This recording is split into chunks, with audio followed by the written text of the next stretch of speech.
right, looks like we're live. Sashi, hello. Make sure we have everything else operating as it should.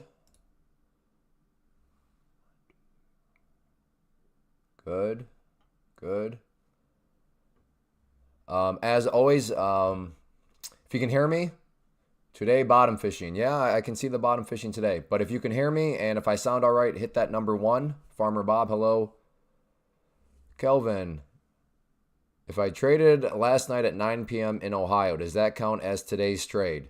Yes, because quote unquote today started yesterday at 6 p.m. Eastern time. All right, Phil, Sashi, Evelyn. All right, good. Sounds like we are in business.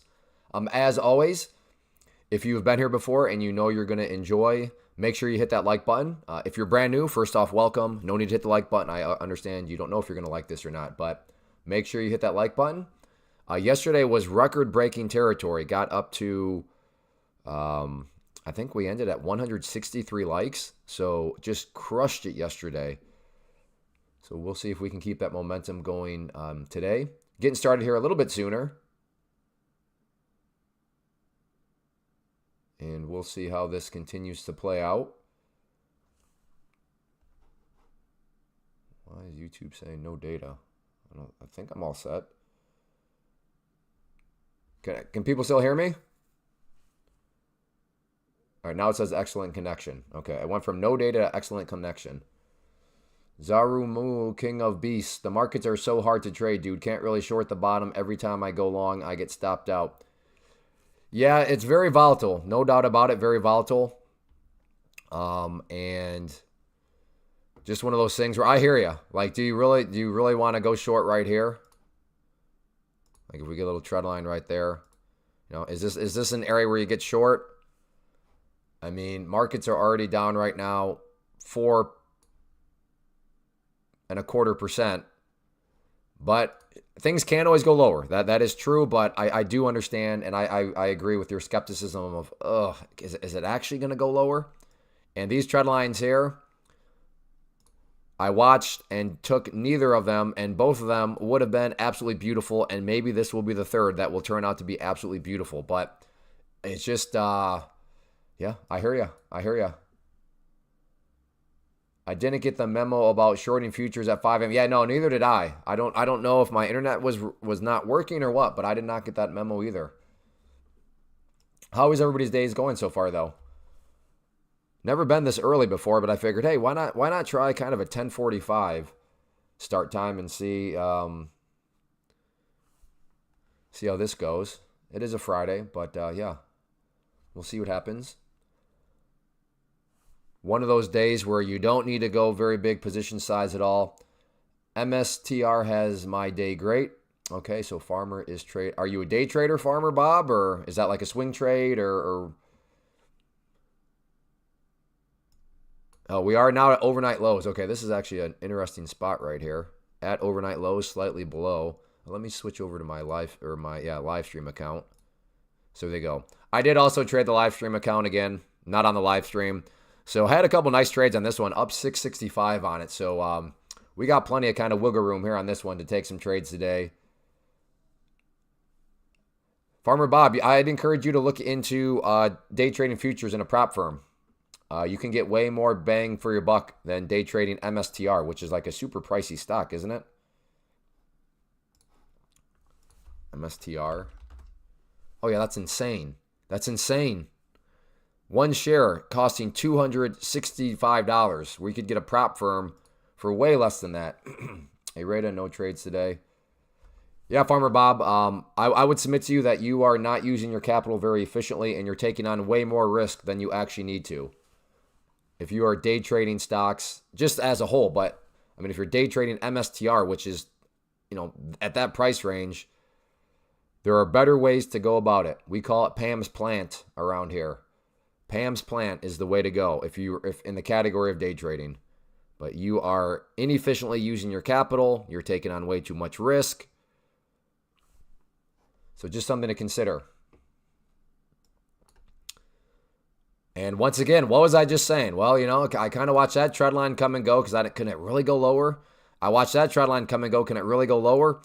And then on the live stream, we've watched this trend line come and go. So, yeah, who was saying that earlier? Yeah, Zaruma, King of Beast. I hear ya. If anybody did take that break, though, congratulations, you're getting paid. I will also say my motivation levels are not exactly high because I'm solidly green. It's Friday. Do I really want to do something stupid and give back my gains headed into the weekend where then I have all weekend to think about it? No, that doesn't really sound like the most enjoyable weekend.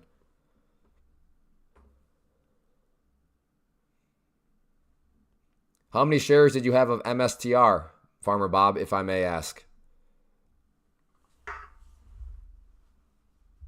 Look at this thing just continuing to drop.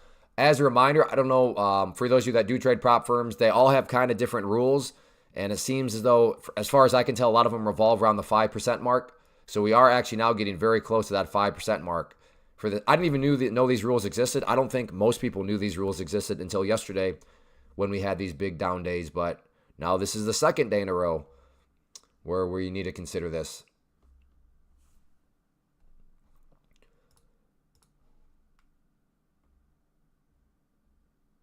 The FOMO is real. Yeah. I mean, I guess you could go short down here. I would consider that a FOMO chase, but I don't know. This thing just seems to go down, so maybe you could.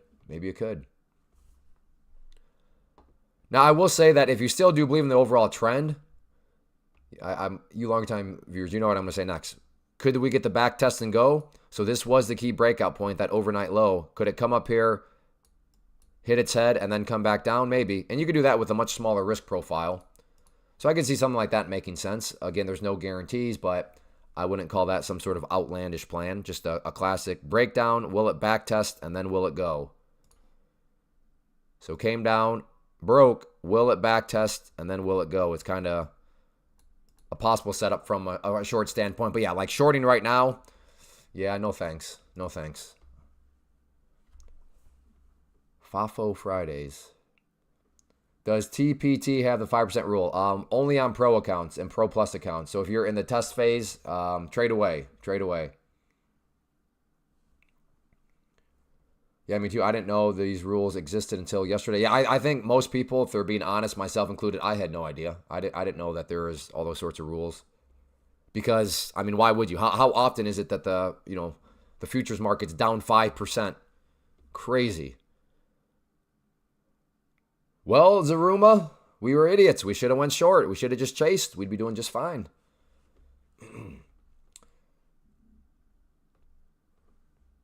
Yeah, BK Dot, I hear ya. Good morning, relax.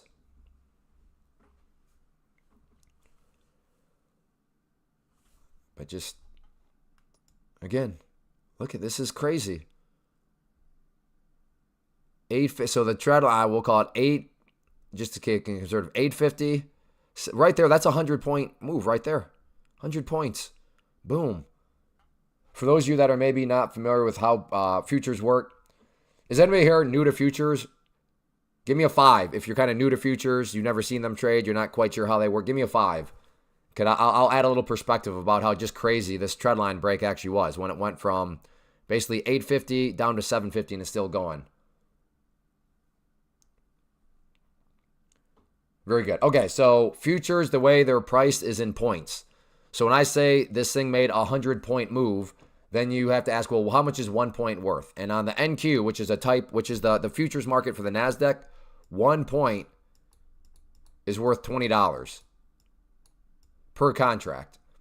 So if you had one contract and that thing just moved 100 points, and each point is worth 20, that's $2,000 right there. From here down to here. Not exactly a massive move on the chart. I wouldn't consider that a collapse, but that is worth $2,000 per contract. And just to kind of summarize that up, I don't know if Farmer Bob's still here. So, but how much money would be needed to take advantage of that? Well, in the world of prop firms, you could have gotten $25,000 of purchasing power for $105. So $105 for 25,000 purchase power, which will have allowed you to get up to 3 of those contracts. So 3 of those contracts. So that movement right there, that yellow box with a prop firm, with you only having $105 at risk, that could have been $6,000. Crazy, crazy. $6,000 right there. Boom. If you had 3 contracts. So that's what I meant to Farmer Bob about. It's just not good use of your capital. Because of a stock, yeah, you could have something like that too. But like, how much money is actually required out of your pocket? Like, you look at MSTR. MSTR was like $200 per share. So if you want to, take, get even 50 or 100 shares. Now let's just go with 50. Let's go actually 50 shares times, I don't know, it was $230.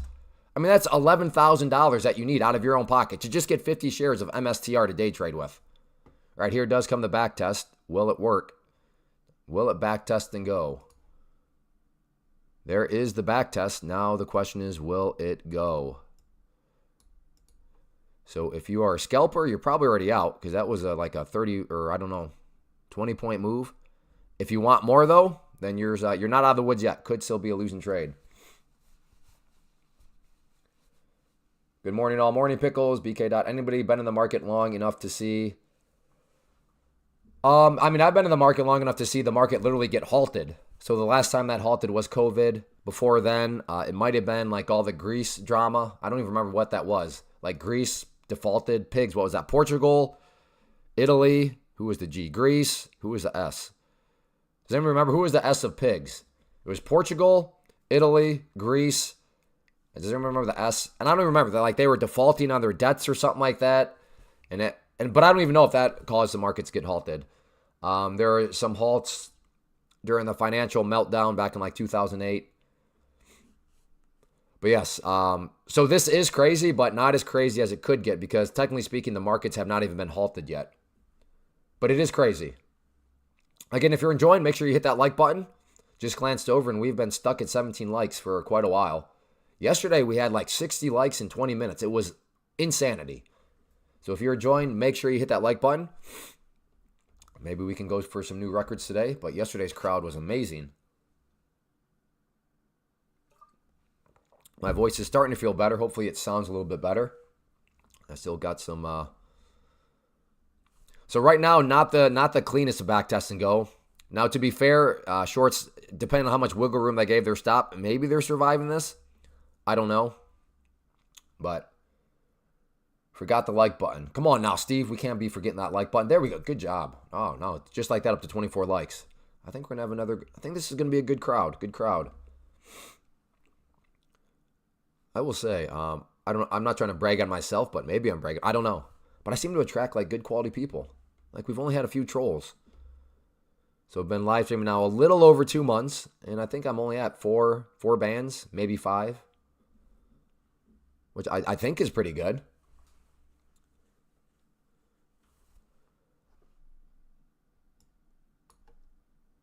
Yeah, so like right here, this is why you just to what we were talking about. You just can't. I realize chasing would have worked there, chasing would have worked there, chasing would have worked there, chasing would have worked there. But you go there and you chase. If you don't have a stop loss, boom. I mean, what kind of point move is this? Let's see. So the low there was at 650. Right now it's at 850. That's a 200-point bounce. 200 points. That is insanity. 200-point bounce. Again, for those of you maybe new to futures, if 1 point is worth $20 and that just went 200 points, that's a potential $4,000 profit right there on just one contract. And again, with the prop firms, on the bare minimum end of things, if you have $105 in your pocket, you could purchase this purchasing power, and then you could have gotten 3 of those contracts. So you could multiply that 4 right there by 3. $12,000. Insanity in that bounce right there.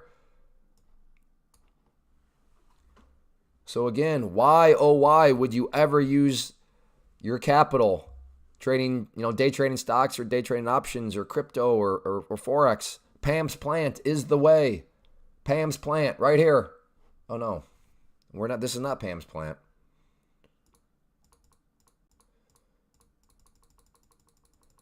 There we go. There's Pam's plant. Pam's plant is the way. It's my argument of why, if you want to be a day trader, day trading futures through a prop firm makes mathematical sense for many different reasons, all that explained here. So it's twofold: trading futures through a prop firm. So all summarized there. Maybe I'll go into that a little bit more later on, but that is Pam's plant that I will talk. I probably will talk about it more, because my goal for this stream is to educate people, and specifically educate them more so on choices, better choices I can make. All right. Let's see. I am potentially interested in maybe now getting some sort of short, because it is bouncing. Let's just get rid of these trend lines. I don't want to weep over them anymore. What platform am I using? Evelyn, so the way it would work, if you were interested, is step one would be you need to decide what sort of purchasing power you want. So, and this is assuming you're using the link that you see pinned, which will give you the 30% off. But after you choose what purchasing power, then during the checkout process, they'll ask you what platform. And if you want to use the platform that you see here, you would select Tradeovate. And this is the best part. You do not need to go to Tradeovate's site and create your own account. The prop firm will do it for you. Massive time savings. I mean, there's nothing more annoying. Oh, great. Got to sign up for a platform, go through all that. None of that. They'll do it for you. Then they'll send you the login name and password, and then you can get to trading. So, but that is a platform that I'm using, and that's how it would work. Let's see. Are we on the right account? Yeah. Because of this move, I'm just going to go with one, because I don't think you need to really go with any more than one. So yeah, if this wants to come down here, I'll get short and I'll put my stop. Even that's like 40-point risk. That's insane. I mean, I'll risk the 40 bucks, but I mean, goodness. Maybe have it come up a little bit more. So if you've never seen how futures trade, just watch that number down there if I get filled, and then ask yourself, how do I feel about how that, there we go, I'm in. So just like that, $16.50 in a matter of minutes. But here's the kicker. Here is the kicker for those of you that are new to futures. That was $16.50, and I don't know, what was that, like 5 seconds. But here's the thing to keep in mind. I did the lower volatile futures. So there's the NQ, and then there's the MNQ.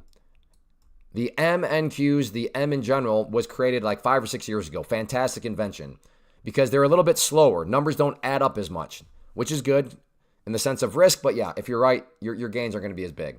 But that was an MNQ. So that was the MNQ, again, the less volatile variety of these contracts. And then the kicker here is that was only one MNQ. So what you saw there was the bare minimum of movement that you could expect. But what I like about futures and Pam's plant is right here, not only the movement, but the ability to control it. How would you control that? Well, if you're looking at that and you're saying, dude, Clay, that was $16.50. What's the point? That movement, that was garbage. Again, less volatile and only one. When you go with the prop firm, which is part of Pam's plant, then for the, and let's just go bare minimum, smallest purchasing power, $25,000 for $105.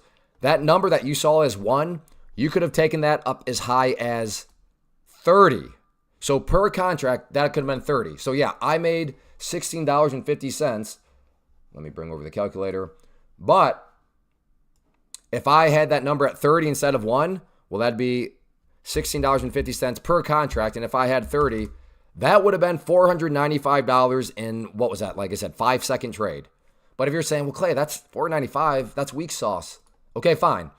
Remember, I'm all operating under the bare minimum. Let's go to the other extreme, where if you were to choose a $150,000 purchasing account, now that number one, that contract could be risen as high as 150. So let's just do that real quick. And I'm not advocating you do this. I'm just trying to show you the scale and how much flexibility Pam's plant gives you to control that movement. But if it was $16.50 per contract and I had 150 of them, that would have been $2,475 in, I don't know, what was that? 3 seconds, 4 seconds? And if things would have went bonkers, if things would have just exploded against me, let's say, and, I would have blown up the account. So what does quote unquote blow up the account mean? It means you lose $4,500. Does that actually mean you lost $4,500? It doesn't. You only lose the cost of the account because they take the account away from you. So in this situation for the 150, all that you would have actually had on the line at risk was $252. You can always get another account. Resets are just $100. So you could try again, with the test account. But my point here is that just is, absolute craziness right now. So Pam's plant is real. It's legit. And I have yet to meet anybody that's been able to, give me a better argument as to how day trading anything else is better.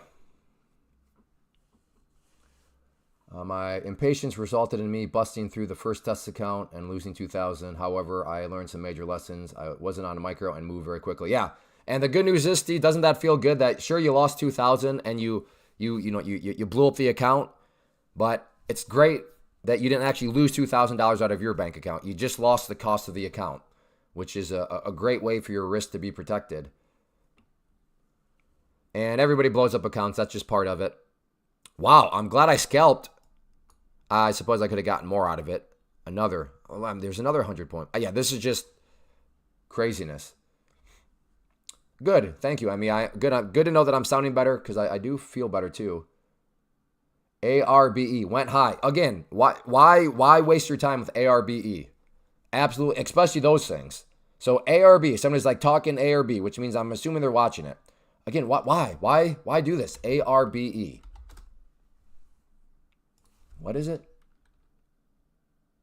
ARBE. Okay, there we go. So let's just look at the daily. That can't be it. That's a typo.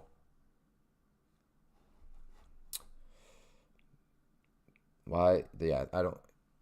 What do you actually mean? Let's see if I can figure out what ticker symbol are you actually talking about here. I think you mean AREB. AREB. AREB. There we go. Yeah. No, I get it. This one went high, but think about it. Like, okay, and let's just say somebody crushed it. And I don't know, they bought like right here the dip yesterday at 379. So you got the dip, like you played it perfectly and you got in at 283. And I don't know, let's just say, let's say you got 100 shares. So how much money is required to get 100 shares? Well, if it's 283 and you want 100, so you would need $283. Now today it did go up $283. It went up as high as 1128. So that's a big move. Don't get me wrong. That's a great move. But let's see. So 1143 minus, what did I say the entry point was down here? 283 is what I said, okay? 283. 2.83. So you made $8.60 per share. Got it? And we said you had 100 shares, so if you made $8.60 per share times 100, you made $860. Okay, I mean, that's good, but let's keep in mind this distance right here. So from here up to here, and remember, all of your money is on the line. To buy this, you are putting all your money in this thing. Whereas on futures, as we were just talking about, that distance from like here, and I'm going to just make it really small, from there to there, that's right there, that small little distance is 50. Again, 50 points. So 50 points, and what have we talked about 1 point being worth? Well, 1 point is worth 20, and that just moved 50 points. So that small little distance is $1,000. So, and that's a very small distance. But the kicker here is this. Well, how much money does it need? We already talked about it. For that one, for the 100 shares, you needed $283 of your own money. How much would it be to gain access to that potentially $1,000 move? Well, going back here, the bare minimum, you could have gotten $25,000 of purchasing power for $105. So for way less, you could have gotten access to an even better move. And again, for that stock, we were assuming like you played it absolutely perfectly. Whereas on the futures here, we're just taking a small little distance right there. But here's the kicker in Pam's plant. With prop firms, you have added risk control because you get to protect your own money. Because on AREB, these stocks are very volatile. So yes, of course, this one worked out, fantastic. But these ones can also, and if you've ever traded this price range of stocks, you know what I'm talking about. These things can be looking great and then boof. And that's all your money. If you get stuck in a move like that, that's your money that's going away. But even if a drastic move happens in futures, because to be fair, drastic moves do happen in futures. So if a big old nasty move happens and you're like, whoa. Again, what happens in the world of prop firms?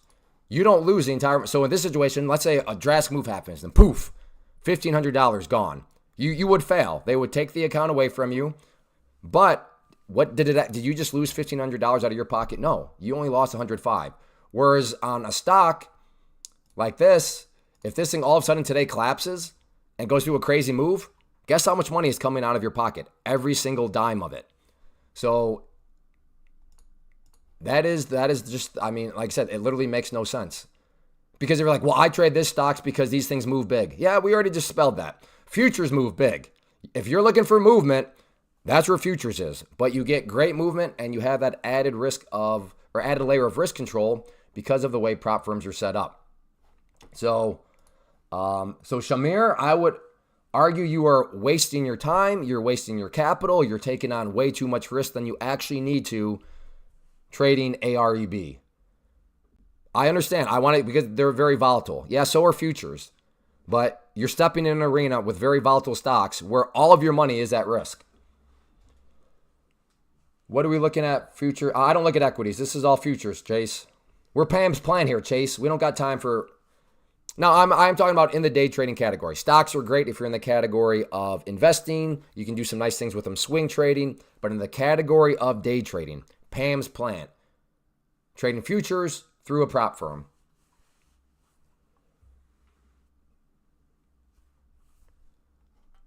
Shamir, does that make... I think you've been here before. I think I've tried to explain that to you before, Shamir. Maybe I'm confusing you with somebody else. I'm writing down every lesson, gain or lose every reviewing day. Yeah, good. Yep. Trade journaling can be a very real thing. Again, if you're enjoying, hit that like button.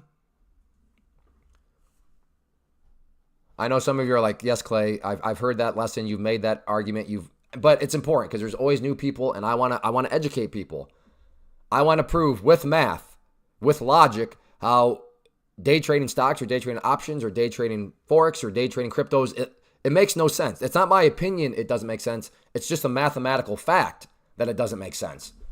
That's why I like to show those numbers so people don't think that I'm just, arguing from a place of emotion or opinion or bias. None of that. Like it's there. You are more than welcome to try to refute the arguments using math, but when you see MSTR, and I don't think Farmer Bob's here anymore, but Farmer Bob day trading a $200 stock, it's like, well, I hope you have hundreds of thousands of dollars.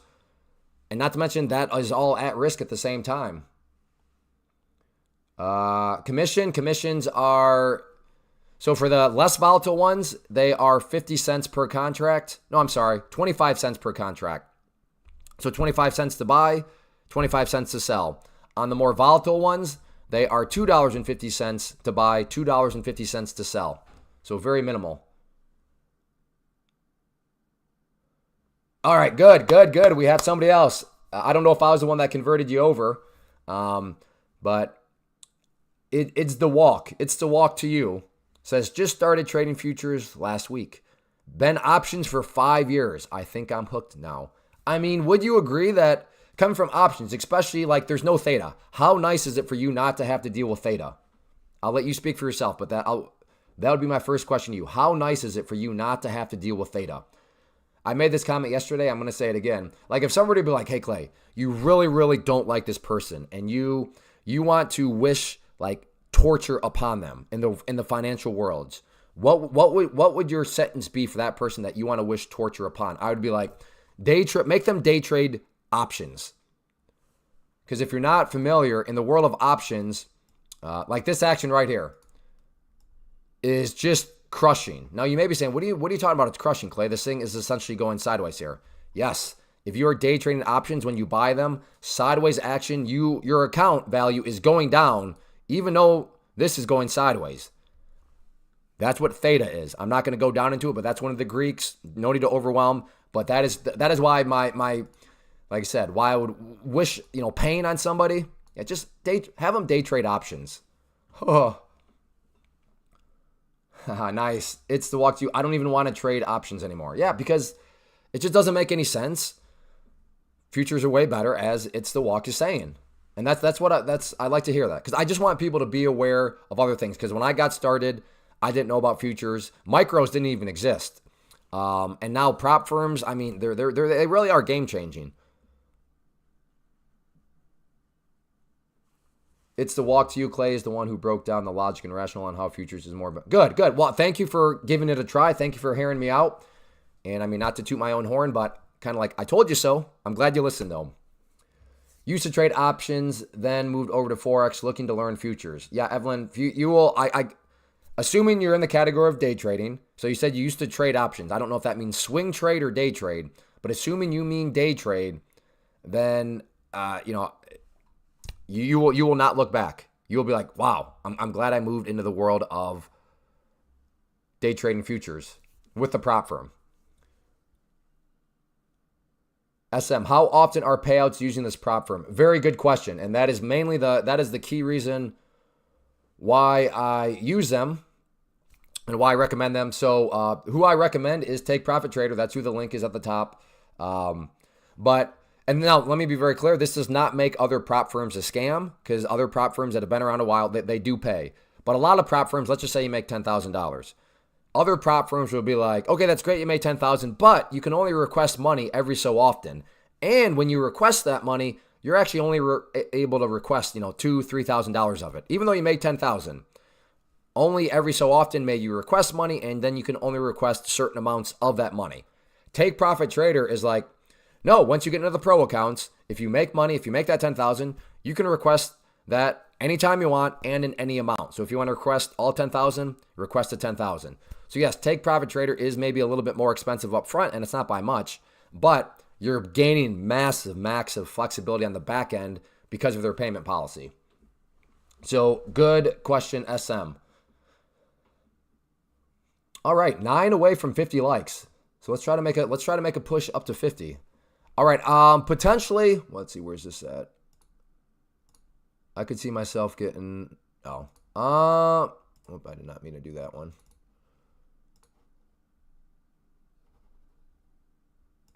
I wanted the horizontal line.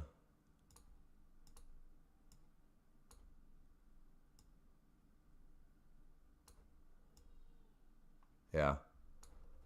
So this general area up here, I could see being interesting for a short. We have essentially a resistance zone. We have the start of the zone right there, and then you have the top part of the zone. So yeah, I might throw an order up there, just see what happens. Again, I'm just doing one MNQ because today is bonkers. Sideways movement in options is called time decay. Yeah, theta. Yep. Theta produces time decay, which just means that in the world of options, sideways action means you're losing money. That's all it means, simplified. When you're saying they're more expensive up front, you mean that $100 cost for 20? Yeah. Other prop firms may be lower, but again, they have every prop firm is a little bit different. But that's what I mean. I mean, it's not like it's crazy expensive, but yes, that's the cost I'm referring to. That is, if you're to compare a cost, then yeah, other ones may be a little bit more expensive. But the cool part about this deal and why it's an amazing deal right now is all prop firms, this one included, but when you go from the test phase, so after you pass the test and then you move into the pro account, all prop firms, as far as I'm aware, have what they call an activation fee. And on Take Profit Trader, usually that activation fee is $130. So you pass the test, then you have to pay the $130 to get into the pro account. Right now, with the current promotion, this does not exist. $0 activation fee. There is no activation fee. So not only do you get that 30% off the accounts, there's no activation fee after you pass to move into the pro account. So truly a really good deal right now with Take Profit Trader. But yes, this is the cost. So, I mean, in theory, this could be all the money that you have in. Like 119, you pass because you don't have to pay the activation fee. Now, even if you did, it's not terrible. I mean, 119 plus 130, so you have, less than $300 all in, and then you could go out there and make $5,000. So now you have $5,000. So let's say you make $5,000 and then you blow up the account. You do something stupid, you get caught in a crazy move. Still, you only paid $300 some to make $5,000. So again, Pam's plan. It just makes sense. Does that make sense? Okay, good. Looks like that does make sense. So right now I am waiting to see. I'm interested in a short up around this area. I don't know. So yesterday, if you watched the stream, it started to bounce, and I got fooled time and time again from the short side. Nothing big. It was still plenty of a green day. But I'm wondering if this is what's happened here. Because now think about it. I can see that movement right there. Oh, yeah, for sure. I think I scalped that. Is that where I scalped? This is why I always laugh. People are like, can you tell me about your trades yesterday? I'm like, I can't even remember my trades from 10 minutes ago. I think that was it. Yes, that was it. Yeah, I scalped.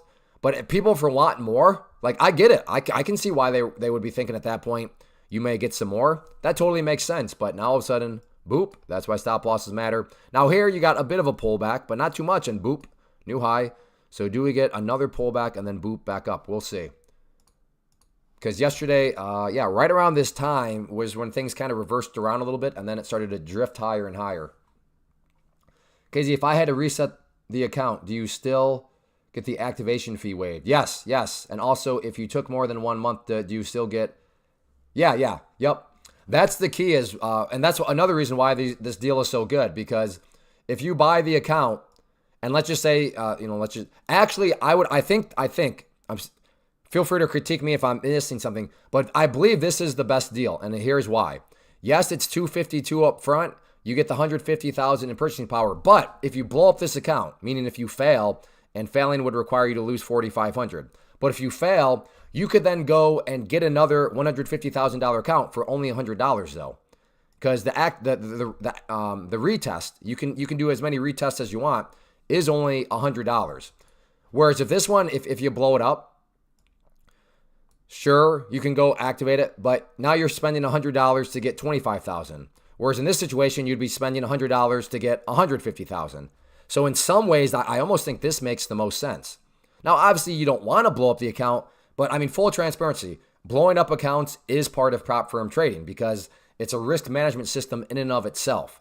So all the best traders I know that are way better than I am, and I'm not even saying I'm a good trader, but that are way better than I am, they all have multiple blowups because that's just part of how the system works. Because again, a blowup doesn't mean you lost $4,500. Now, if you lose $4,500, yes, you quote unquote blew up the account, but you didn't actually lose that. You lost $250. But again, if this is after you reset it, then all you lost was $100 because all it cost is $100 to reset. So again, just to explain, to initially purchase the account, it's $252. But if you fail, meaning you lose $4,500 and you want to try again, how much does it cost to try again?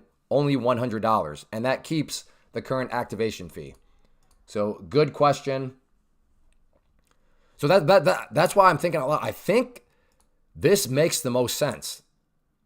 If you operate on the assumption, I'm kind of new to this, I'm feeling out the waters, I'll probably blow up, especially when I hear that blowing up accounts, it doesn't mean that you're a bad trader or anything like that. It's kind of just part of it. So if I know that I'm going to blow up, and then when I go back to retry, for the $100 that I'm going to be using, do I want that $100 to get me a $25,000 purchasing power, or do I want the $100 to get me $150,000? Again, I'm not saying that's like the whole, but just something to think about. That kind of just dawned on me yesterday. I was like, oh, that's true. The reset is only 100. So if you're resetting, if you're trying again for 100, do you want to try again with the 25,000, or do you want to try again for the same price, $100 with the 150,000, which does give you more wiggle room to the downside, right? So that's the big difference. Is in this situation, you're able to lose up to 4,500 before you would be considered failing or losing the account. And you can you have massive flexibility. Not that I'm advocating anybody ever goes 150 micros, but. And the no fee 30 is the same deal as your Clay promo, correct? Yes, KZ. No fee 30 is the exact same thing. That is what that is getting you. Yep. All right. See what I mean? It's tricky. Did that sucker in shorts to roll back over there, and now it's going back up? Hey, thanks. Oh, going for the third. Are you copy trading, KZ? So thank you for using the promo. Again, if you want to support the channel, and if you don't want to give a super chat or whatever, totally fine. But if you want to create a situation where you get something and I get something, a way to support that channel is to use that link right there. That'll also give you the deal that I'm talking about, the 30% off and no activation fee. So if you're interested in supporting the channel, that is one way you could do it. But the profit target 9K, that's a lot. Is it a lot? Is it a lot? I would contend with you that it's not a lot when you look at those, when you look at how much position size you could take. So it's all proportional, but the gains can add up very quickly, very quickly.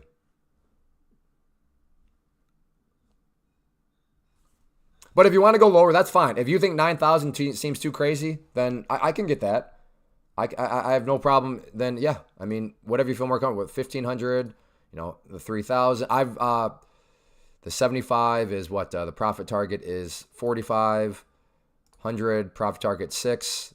So it's just all scale, because the more purchasing power you have, the more contracts you can get, and the more contracts you can get, the bigger gains you can create. Therefore, it's all proportional. Well, if you can create bigger gains, then the profit targets need to go up. I thought it was a lot until I blew up accounts fast with 2.5 trailing losses. Yep. You got it. It'll force you to manage risk, which is another part of Pam's plant. Pam's plant, added risk control. We've already talked about how it protects your own money. But the rules that they implement on you, those rules, they're there for a reason. They're there. Now, you don't have to respect the rules. That's fine. But if to not respect the rules means you are not focusing on risk control and risk management, which is the key to trading. I know the fun things to talk about in the world of trading are, all the money you can make, all the cool stuff you can buy, and that stuff's great. That's fine. But my point is, the stuff that actually matters is the risk control stuff, the risk management stuff, and that's what prop firms are going to impose upon you. Hey, we have these rules so that you manage risk, so that you're thinking about risk. And if you want to be a successful trader, that is a good thing. You want to have those rules forced upon you. Need to put in hard stops no matter what. Yeah, hard stops, hard to go wrong with hard stops. Can we get 2 more likes? Let's get this up to 50. If you have not hit the like button, let's get this up to 50 likes. If you are enjoying. All right, and I should map out this. So here's another consideration. For those of you that think this is maybe some sort of, is this the bull?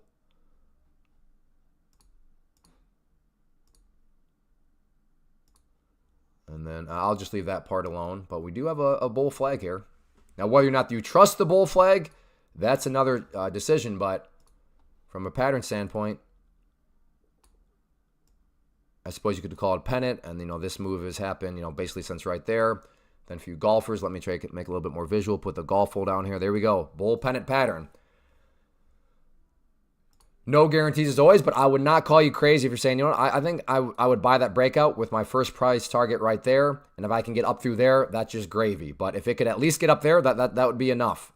Again, not saying that's going to happen, but would I look at that plan and be like, what are you talking about? Like, that's so random. That makes no sense. No, I'd be like, oh, I see the logic. Again, doesn't mean it'll work. That's why risk management matters. But I see the logic. So there we are, knocking on the door. Knocking on that door. Do you get the break, and does it get follow through? But as of right now, look at that. Right off of that trend line. The power of charts. Charts are not a holy grail, but they're worthwhile using. Wow, that was a nasty rejection right off of that area. So now the other question becomes, well, I don't know, do you want to buy the bottom part? Do you buy the bottom? And then, at that point, you don't even need it to break. You could lock in profits right there, and then if you get the break, that's just more gravy on the train. So, as of right now, though, okay, it's right at the 21 EMA, that green line, which is where it bounced from before. Right there. Do we get another bounce? As of now, it is respecting it. It is respecting it. We'll see if it can get the bounce. What time is 11:25 Eastern, I think? Is that when Paul's speaking? Is this only for trading futures, or can you trade stocks? Why, JM, let me ask you, why would you want to trade stocks? Why? Just out of curiosity. Oh, he's talking right now. All right, Paul is talking right now. So things could get a little jumpy. I guess, did you hear about Pam's plant, JM? And if you've heard about Pam's plant, then what has you wanting to trade stocks after hearing about Pam's plant?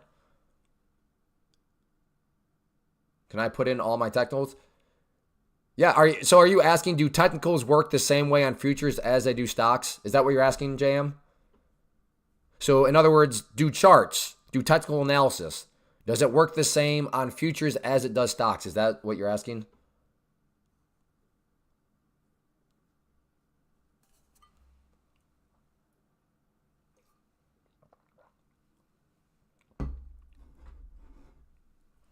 Well, I realize we were all used to something before moving to futures, but there has not been a single person, and we already had somebody earlier in the comments saying, okay, yes, all those, yes, technical, I would argue technicals work better on futures because futures are more condensed, meaning more eyeballs are watching them. And when more eyeballs are watching them, then you get more of those self-fulfilling prophecies. Whereas a stock, it's like, well, I don't even really know how many people are watching this stock. So that's not to say that technicals don't work. I'm just saying because the futures market is more condensed and there's not as many, right? How many stocks are out there? That'd be an interesting. Does anybody know how many stocks are out there? Isn't it like 9,000? Whereas in futures, there's not 9,000 different things you can look at. So the focus is much more condensed and you can just trade the same things every day. I mean, look at this. Well, if you know how to trade charts, if you already know how to use charts, JM, then you can trade futures. And to prove that, JM, let's just say I told you this was a stock chart. And if you're honest, JM, would that seem plausible to you if I said, yeah, we're looking at a stock? Is there anything that you're looking at right now that would be like, wait a minute, that's not a stock? No, you would have no idea. Why? Because it's just candlesticks. And that's the best part about charts is no matter what you're trading, you can use it because charts are just a measure of price movement going up and down. Rashid, I just took a trade on the Australian dollar. Huh? So I can hold a trade over 1 minute and it had no movement. I was down 55. Why are you holding a trade over 1 minute? There's no 1 minute. I guess I don't know. I thought you were using take profit trader, Rashid. There's no 1 minute hold rule.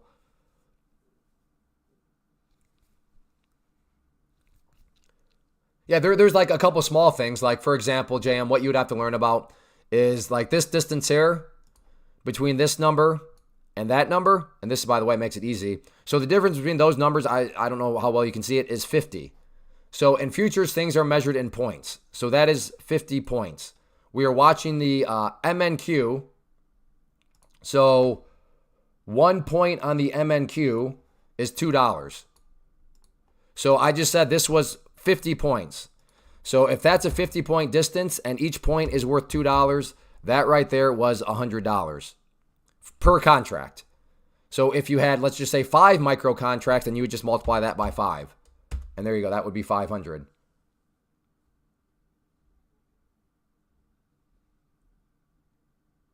I don't think that one's true, Rashid. I've never heard of that one. I have scalped and I've never held anything more than a minute, and I've had plenty of tests pass and all that.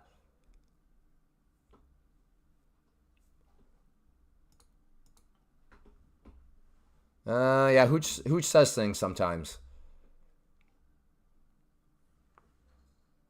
They advertise no scalping rules or anything like that. Stone Man. Does a web version of Ninja Trader have the replay feature? I don't know. This is not Ninja Trader. This is Tradeovate. Tradeovate does have a replay feature, yes. I had never heard of, it's MNQ. MNQ, because this is a future. MNQ. You have this, and then you have NQ. Now, I just explained the points, and I said, 1 point here is $2. Well, 1 point on here is $20. So that 50-point move that I just discussed where it was $100, with the NQ, that's $1,000. This little distance right here. If you bought just one NQ and then you sold it right there, that's $1,000.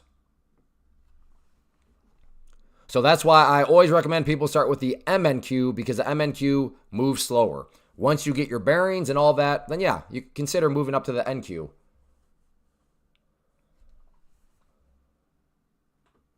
Been trading ES only since making the switch from options. Making a couple hundred in 5 to 10 seconds is different.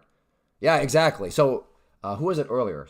But anyways, Ids the Walk to You is the most recent person that was trading something other than futures, has transitioned to Pam's Plant, trading futures through a prop firm, and it's now like, yep, I'm not going back to what I was doing previously. This is way better.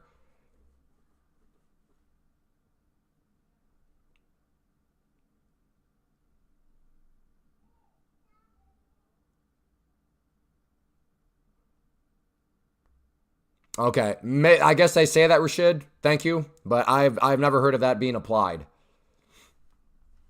I have never seen them actually apply that rule.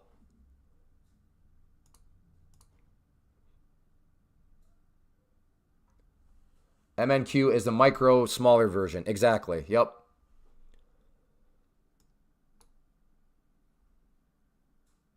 Three out of 5 with 137 profit. Yeah, Rashid, sounds like it. Through 5 with 137 the profit today, much better than the previous day. Good job, Steve. That's the goal. All right, is this a short here? It's whispering in my ear right now. Is that trend line a short?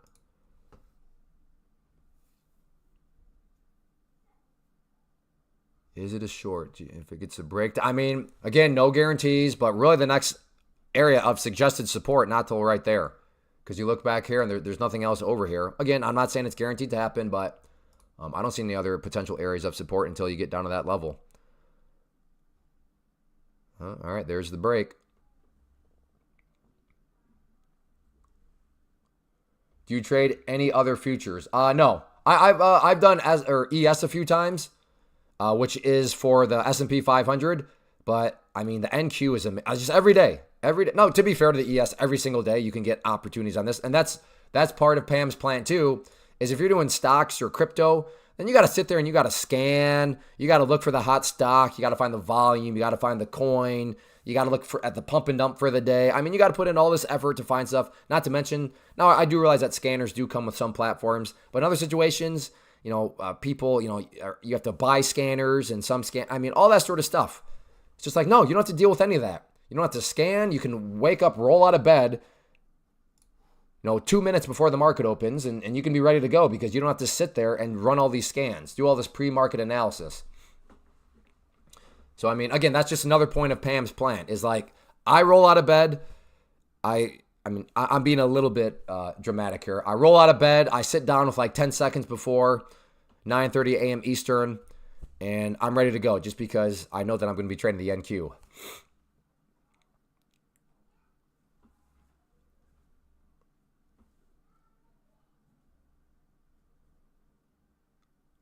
I don't know, Rashid. I am not take profit customer service, so I do not know. Go ask in the chat room. Hooch might be able to tell you. He's super well versed.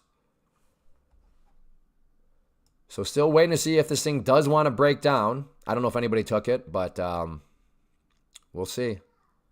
Yeah, it broke, came back up a little bit, but I mean, I can't see that stopping anybody out. It's not like it made some sort of big spike in the upwards direction.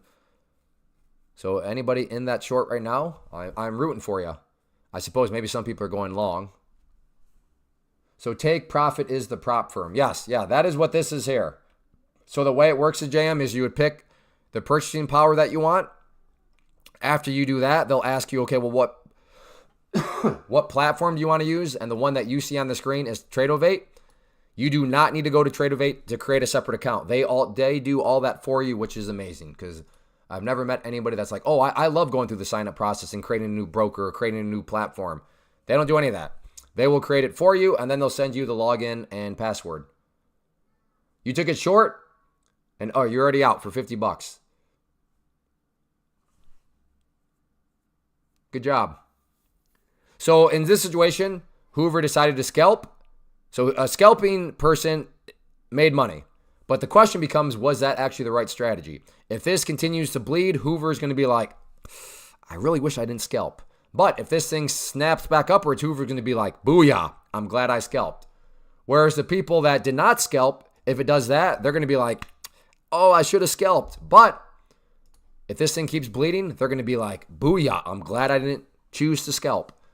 So welcome to the wonderful world of letting hindsight be the judge. Again, I see both. I can see people wanting to scalp and other people wanting to give it time. But like I said, it's just you got to figure out what kind of how you'd want to manage a trade. Sometimes I'm scalping. Sometimes I want to give the thing a chance to work. But as of right now, like I said, scalpers, they're good. They're good. Hoover is an example of that. He chose to scalp. He made $50. But if this thing continues to bleed, Hoover's going to be like, oh, man, I could have made 500. That's not to say Hoover was wrong. Like, he set a trade plan and he went with it. Okay, cool. But right now, the scalpers are like, whoops. Are you still in, or did you scalp? You're up. Okay, Rashid is still in. So let's go. Come on. Bleed for Rashid. Oh, you scalped it. All right. So Rashid and Hoover both scalped. One made $50, one made $62. And both of them are probably regretting things right now. Yeah, they're regretting things. Those that did not scalp are like, booyah, coming upon the first price target. Could be a bounce point for sure. You can see right there. Keyword in that phrase, could be. Could be. Actually, I think that's an oxymoron. Could be a bounce for sure. Did I just contradict myself in that sentence? It could be a bounce for sure. No, I think that works.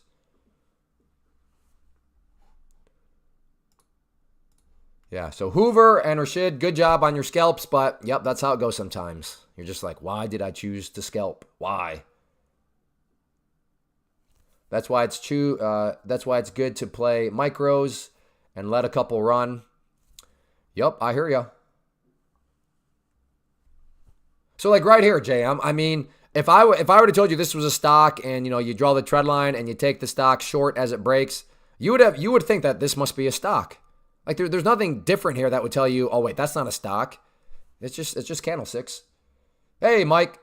Hey, it's Mike the Proclaimed Loner. Your name needed to be Mike the Proclaimed Loner Gilbert. Because I stand by what I said. I don't believe you. You're not a loner. You're not a loner. Oh, teasing. Didn't actually hit the overnight low. But I would hope that the people that were like wanting to give it some space, given that thing moved essentially 50 points in their favor, hopefully they pulled off like, I don't know, at 30 points, 40 points. I'm assuming their stop loss is maybe at break even right now, maybe a little bit into the green. So we'll see if they can weather this storm or not. How do you add the overnight low line? Fun gang, didn't you ask this yesterday? I have a curiosity question if so. Again, if you're enjoying, hit that like button. The goal here is 120 likes for the live stream. So if you are enjoying, make sure you hit that like button. Kind of jumped through the earlier parts of this video and decided to jump on live. I've learned a ton from you, especially earlier on in my journey. Just wanted to say Clay is speaking truth. You all go futures. Thank you, Jordan. Thank you. That always helps. He said, I'm always open to people pushing back against Pam's plant as a strategy. Like, if you want to make an argument on how this is not a good idea, I'm open. Like, I'm all ears. Let me know how this is not a good idea for day trading. Trading futures through a prop firm. If you don't think it's a good idea, totally fine. Let me know. I'd love to hear it. I'd love to get your thoughts on it. But the best I've had so far is people attacking me. You're a scammer. You're a con man. You're this, you're that. I'm like, okay, let's just assume I'm a scammer. So are you saying that I'm a scammer presenting a good idea? Because you have not actually attacked the idea. You have just presented me. So it's totally possible that I am a scammer presenting a good idea. But I don't know what relevance does that have to the idea? Because isn't the idea what you care about? And aren't you conceding that it's a good idea? You're just saying a scammer is making a good idea. But it is a good idea. That's the best I've had. People want to attack me, right? That's the ad hominem fallacy. They want to attack the person presenting the idea, but they don't want to attack the idea. In fact, most people, a couple of days ago, somebody was like, you're just a Wall Street plant. I'm like, okay. I don't know what that means, but let's assume I'm a Wall Street plant. Am I a Wall Street plant making a good idea? And they never replied to that because I think they actually agreed with me that, yeah, well, day trading futures through a prop firm, that is a good idea. But you're a Wall Street plant. Okay. That doesn't defeat anything. That's not a defeater of the argument. The good old ad hominem fallacy, the first sign that you are losing an argument. No, I didn't. Oh, okay. All right. Okay. So here you have to go to indicators. And then down here, explore community indicators. And then it's called the Iman Sanpai tools. And then you'll get that. And then you can put it in there right there. But you got to look it up via the explored community indicators.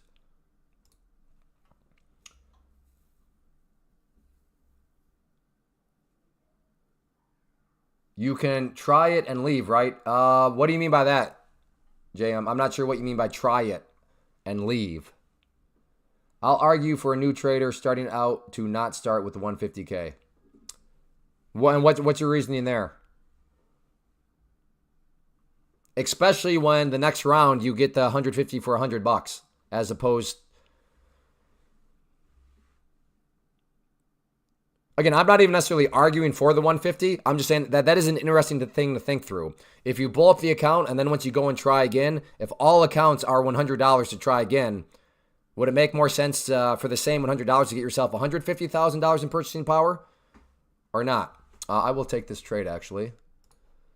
Can be a tight stop. So I'll try the back test here with the stop slightly above. There we go. So we'll see if I can get this thing to roll over.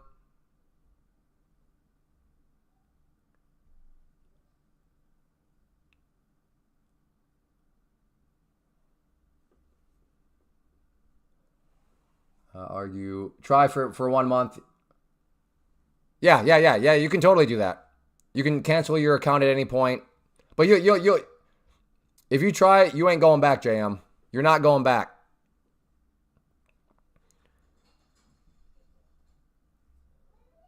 So does this thing want to come back down?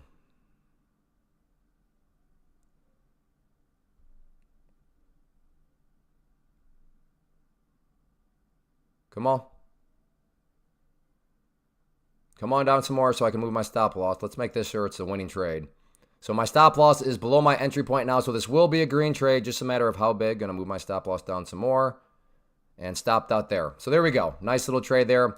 Yes, I was aggressive, but the main thing, hopefully you're watching, especially if you're new to futures, is that number down there and asking yourself, how did you feel about how that was moving? If you thought that was kind of anticlimactic, a little slow, totally fine. Just realize I'm doing the slower variety of futures contracts, and it was only one contract. Whereas the smallest account you could get through a prop firm would allow you to change that number right there up to 30. And that's just the smallest account. So yes, you could that could have been controlled and made much more volatile very, very quickly. And the nice thing about that is, to be fair, you could do that in stocks too, right? Like, well, you can do that too. All you're arguing for, Clay, is to increase position size. You can increase position size in options or crypto or stocks, which is true. But it actually costs you more money, right? If you want to increase your position size with stocks, what do you need? Well, you need to buy more shares. Whereas that's not the case here with the prop firm. A prop firm, you pay, and let's just go with the bare minimum, you pay the $105, and then that allows you per trade to go up to 30. So you could start at one contract and then build up to 30, and it's still $105. It's not requiring more money out of your pocket to do that. No, so that's another kind of hidden thing within the world of futures, and why that ability to control it is so powerful. Because yes, you can control it in stocks or anything, but just add more position size in your stock. Well, do you have more money to add the position size? Where in futures, very, very straightforward to do so. Yeah, exactly, JM. JM, let's take worst case scenario. That's what I get. That's what I get for being too uptight with my stop. But this market has me I'm green on the day. So if I can take my gain, but yeah, I got way too. Anyways, so JM, let's just go. Let's say it's a train wreck. Like worst case scenario. First trade you take, poof, gone. Okay. And let's just say you do the 25,000 purchase. So you take the first trade, you get stuck in a crazy move and gone. Poof, $1,500. You have now lost your account. They've taken the account away from you. What did it actually cost you? Did it cost you the $1,500? No. It cost you $105. So to your point, you really don't have a whole lot to lose. Now, if $105 is a life-changing amount to you, I say this with all due respect, then I think you have some probably personal finance things in your real life that you need to focus on. If $105 is going to be like if that's going to send you living under a bridge, trading is not for you. You need to focus on other things within your personal finances. But if you can look at $105 and be like, yeah, money doesn't grow on trees, but it's $105, then yeah, it's worth at least to try. But I'm telling you, if you try it, you're not going back. Because once you see this movement and all this, you're going to be like, oh, juicy. Speaking of juice, that's looking kind of like a juicy trend line right there. And look at this back test of this upper trend line. Again, the back test, beautiful back test, back test, back test, back test. Does it go? Does it go? It's actually whispering in my ear right now. That's kind of attractive. What I would like to see is a couple more candles and then for it to break. Because right now, if you get short like down here at the break, your stop loss is all the way up there. But if it can go sideways a little bit and then break, and your entry point's right there, but your stop loss is in the same spot, notice the size of these boxes. See how this box is quite a bit smaller than that one? That means your risk profile is smaller. So by going sideways here, now it can't go higher or else it's going to change. Okay, so now that risk profile has changed because now the stop would actually be a little bit higher. But had it just continued to go sideways a couple more and then broke, you have yourself a nice tight little stop. And if you get the flush, booyah.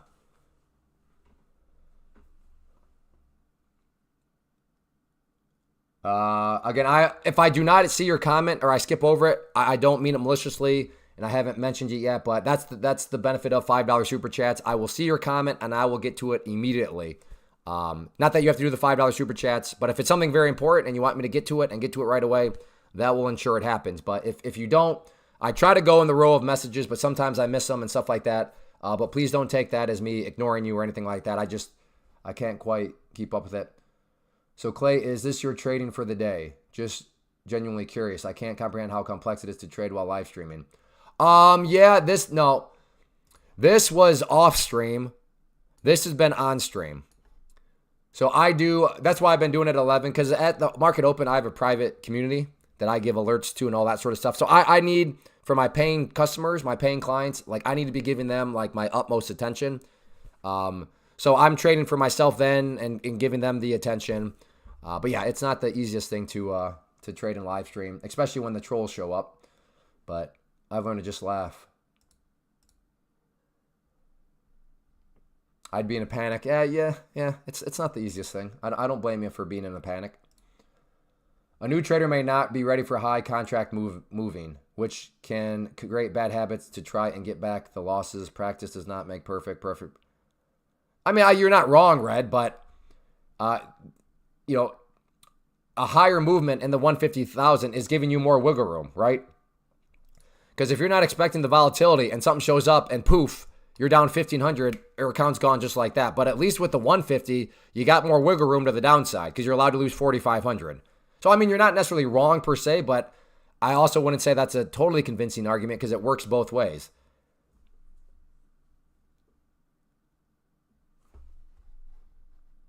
But yeah, I mean, I fully agree. That's why I recommend starting with the MNQ, because the way these things move, it catches people off guard like, whoa, all right, that's moving, but that moved even more than what I actually thought. So I think it could be argued that having a bigger buffer helps to absorb what you're arguing as well. New traders may not be ready. I agree they may not be ready. So does that mean a bigger cushion is needed? I'm not saying that's the right answer. I'm just saying it can kind of work both ways. But I appreciate your thoughts. The smaller account, the harder it is to pass because of the amount allowed to lose. I've had the exact opposite experience of that, Hoover. I have passed the 25 and 50, but I am still working on the 150. So I've had the opposite experience of that. I would love for this to work out. I mean, like I said, it's worth a try. If you have $105, it's worth a try. Worst case scenario, you're losing $105. But that's also the point. Like in a stock, like if something spikes against you in a stock, you're toast. That's your money. That is your money. Every single penny that is lost is your money. With a prop firm, it's not every single penny. It's just the $105. I've been getting $50 to $300 on just 2 contracts today. Good job. Yeah, you don't need a whole lot of movement. Yeah, I'm done with my trading options. At most, I may try trading leaps in the future, which is fine. It's a walk because that's out of the category of day trading. Pam's plan is designed for the category of day trading. Because I'll be the first to concede, if you're a swing trader, you can do some cool things. You can do some cool things with options from a swing trading standpoint. But options day trading, dealing with theta, oh boy. What's up, Clay? Things going well here. That I quit work to become Huh? What's up, Clay? Things going so well here that I quit work to become a full-time... Oh, gotcha. I was like, what? Frank, huh? Glad I read down. You did get me. I was like, wait a second.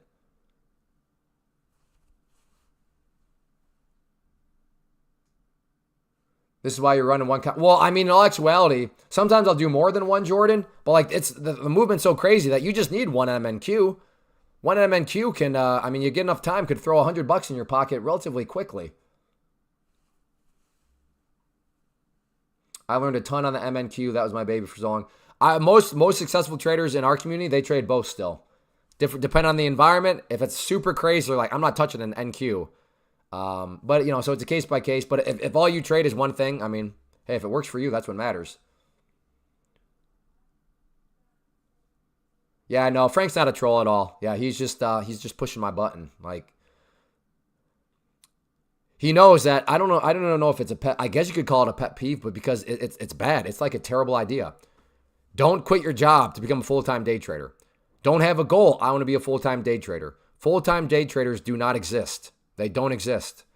And before you say, well, I know so-and-so that says they're a full-time day trader. Yeah, who's that? You're going to tell me somebody with a YouTube channel that's making money from ad revenue and something else. They're not a full-time day trader. But again, I applaud them. Good for them. They're creating multiple streams of income. I believe that the best goal possible developed by me studying wealthy people, because every wealthy person I've studied has one common thing. They have many streams of income. So I argue your goal should be a professional income stream creator. So the more income streams you have, the better. But if you think that there's a full-time day trader where that's your only source of income, I don't think that's possible, to be honest. I think the pressure would just be too great. I for sure couldn't do it. I've never met anybody that can do it. Now, I've met people where trading is a stream of income amongst other incomes. That's my case. But a full-time trader, I don't know of any. Full-time day trader, that's their only source of income. And I know people that call themselves full-time day traders on their YouTube channel. I'm like, well, then you're not a full-time day trader. Because, like, I have a YouTube channel. I know that I make money from my YouTube channel. So, like, I'm not quite sure why you're saying you're a full-time day trader. No, you're a trader who also does YouTube. And again, I'm not saying that's bad. I disagree with them calling themselves full-time traders. But I do agree with their pursuit and ambition of creating multiple streams of income. So never let somebody make you feel stupid if you're like, you're a trader? Yeah, do you still work a full-time job? Yeah. Good. Don't let anybody make you feel bad for that. Because good for you. You have one stream of income, and now you're working on a secondary stream of income, which is trading. That's the name of the game right there. Judd's got 5 streams. Very good. Yes, Judd is part of our community. Judd's a good guy. Judd's a baller.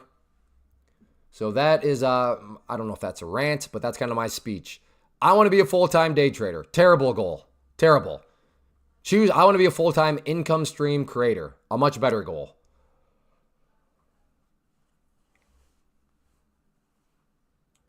Evan Cortez captured 1,500% move in options. One and done. Yeah, how much money did you have in that move, Evan? We're going to put that to shame very quickly here with options. I know options traders show up yesterday. Oh, well, a put in the options made 1,900%. Therefore, options are better. Yeah? We made that look silly. But we got to get a number from Evan first. How much money did you have in that option that you made 1,500%? Congratulations, by the way. That's fantastic. But I'm gonna use Pam's plant and math and show you why it still don't make sense. 2 contracts from $25 to $410. So you only had $50 in it.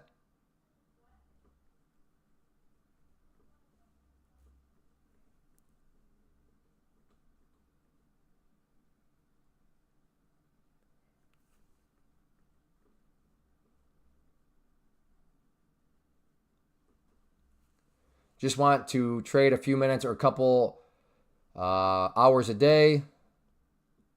Yeah. Well, I mean, options, they move. Or I'm sorry, futures, they move, Evelyn. So if you're looking for something with movement, here you go. Does IBKR offer day trading? Coach, do you have $25,000? I know that's kind of personal, but it's relevant. How is that bad? Because you're risking, I mean, let's just be real. That was a gamble. You went to the casino and it worked out. I'll give you credit. You put $50 on it. Okay, whatever. But if you think that that's a valid strategy over the long haul, it's not. I know, going to Wall Street Bets, hearing all the stories about how options make people huge amounts because they're that's what Wall Street Bets is. It's people just being degens. But like degens is not a valid strategy. Like that's not going to happen long term. So it's to answer your question, how is that bad? It's not sustainable. That's how it's bad. It's not a valid strategy. That's how it's bad.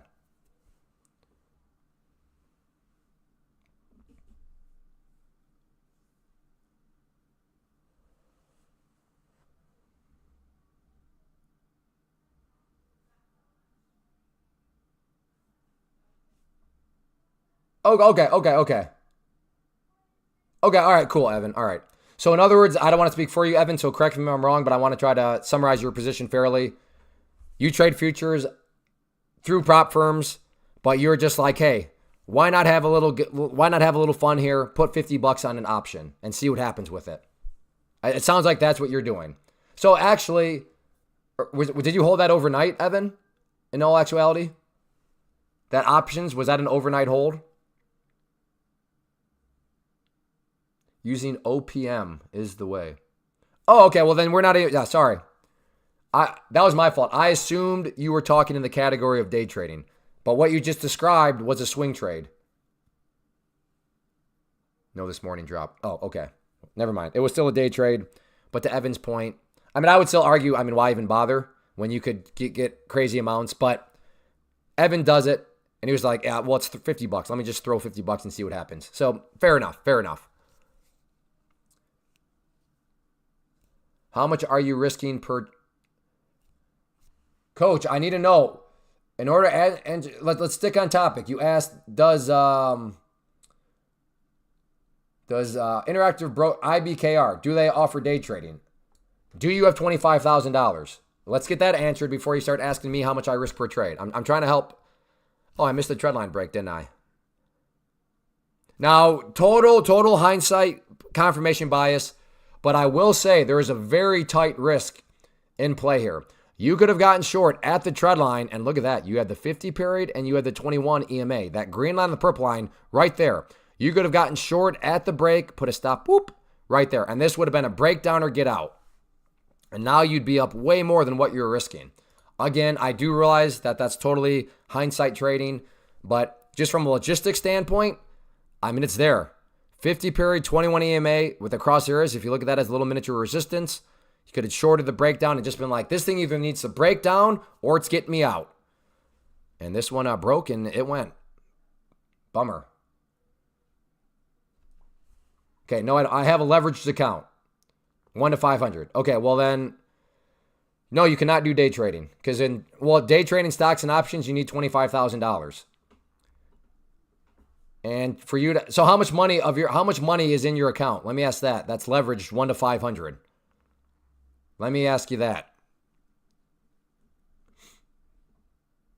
Evan, no, I get it now. I thought you were like, this is a valid strategy to do what you did, but now that I have more context, I get where you're coming from. Okay, so coach, that's sort of like what I mean. Like you're being very unwise with your capital in the sense that you're risking it. You have $1,230 and you're leveraging that 1 to 500. So in other words, one little sneeze the market makes and that is all gone. Whereas with Pam's plant, so if you trade futures through a prop firm and you have $1,000, so we'll do some quick math here. You said you have $1,030. So you could go here if you wanted, and we'll just start the bare minimum. And you could get an account for $105. So of your money that you have, let's subtract out $105 from that. So now you still have $1,125 of your own money. But now you have access to $25,000 in buying power. But here's the thing. We're assuming a sneeze happens. So a sneeze happens with your account, with your leverage, 1 to 500. Bonkers. A sneeze happens, all $1,230, poof, gone. All of it is gone. A sneeze happens with Pam's plant, futures trading through a prop firm, and a sneeze being defined as poof, $1,500. Did you actually lose $1,500? No, you lost $105. And then you can try again for only $100. So because you have all this money that didn't go poof in the sneeze, which is where you're at risk of right now, You could try again for minus 100. And there you go. You still have $1,025 to try again. But let's just say, poof, the market sneezes. Something crazy happens. You lose $1,500. Did you actually lose that? No, you only lost $100 because that's what it costs to reset. So you could come over here and be like, hey, you know what? Let me try again, minus 100. So yes, in theory, you could still bleed this all the way down to zero. But my thought is, you're buying yourself time to learn from your stupid mistakes, to learn, to develop, to fine tune your strategies. Whereas in your situation, poof, one sneeze and you literally lose it all, just like that. So that is right here.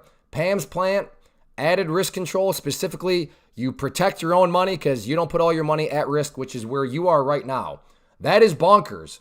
You have all that amount and you're at 500 to 1. All it takes is one sneeze and that money, she gone. She gone. Yeah, you are right, but I use small contracts lots. It doesn't matter. The point stands. It's all of your money at risk. I love when people are like, yeah, you're right, but. No, there is no but. All your money is at risk. All it takes is something crazy to happen, and that money is all gone.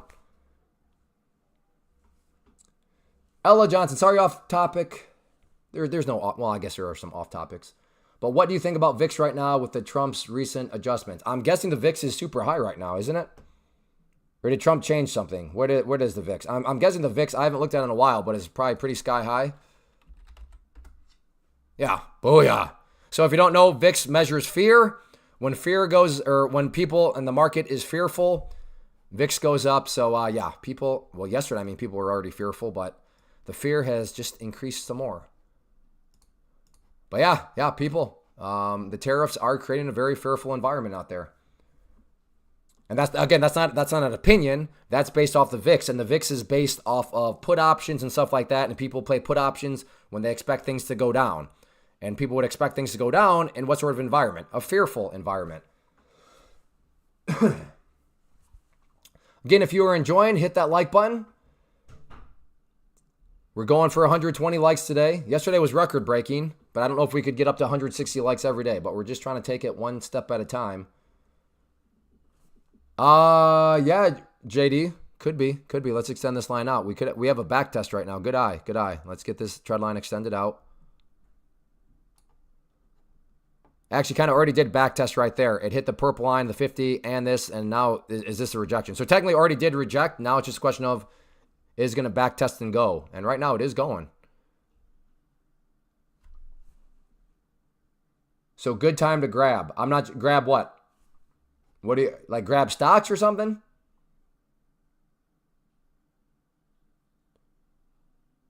Clay goes, best YouTuber out there. Thank you, Mike. Iron Mike. Also, usually prop firms add rules, for me at least, kind of force you to get better trader. Otherwise, well, yeah, that's part of Pam's Plant, Jordan, right here. The added risk control comes in two forms. The rules that they implement on you for what you just stated. And then, as we just talked about, you're protecting your own money because you don't have all your money at risk. But yeah, you're absolutely right. That's another part of Pam's Plant. I'm telling you, Pam's Plant's undefeated idea. Nobody has been able to defeat it in the category of day trading. Some people are like, well, so you don't invest in stocks? I said, of course I invest in stocks. That's a separate category. That's the investing category. We're talking day trading category. I've watched you for over 5 years, taught you many things. People have it easy nowadays. Yeah, exactly, Evan. That's why I'm kind of so passionate about it, because when I got started. Sorry to bother you. Yeah.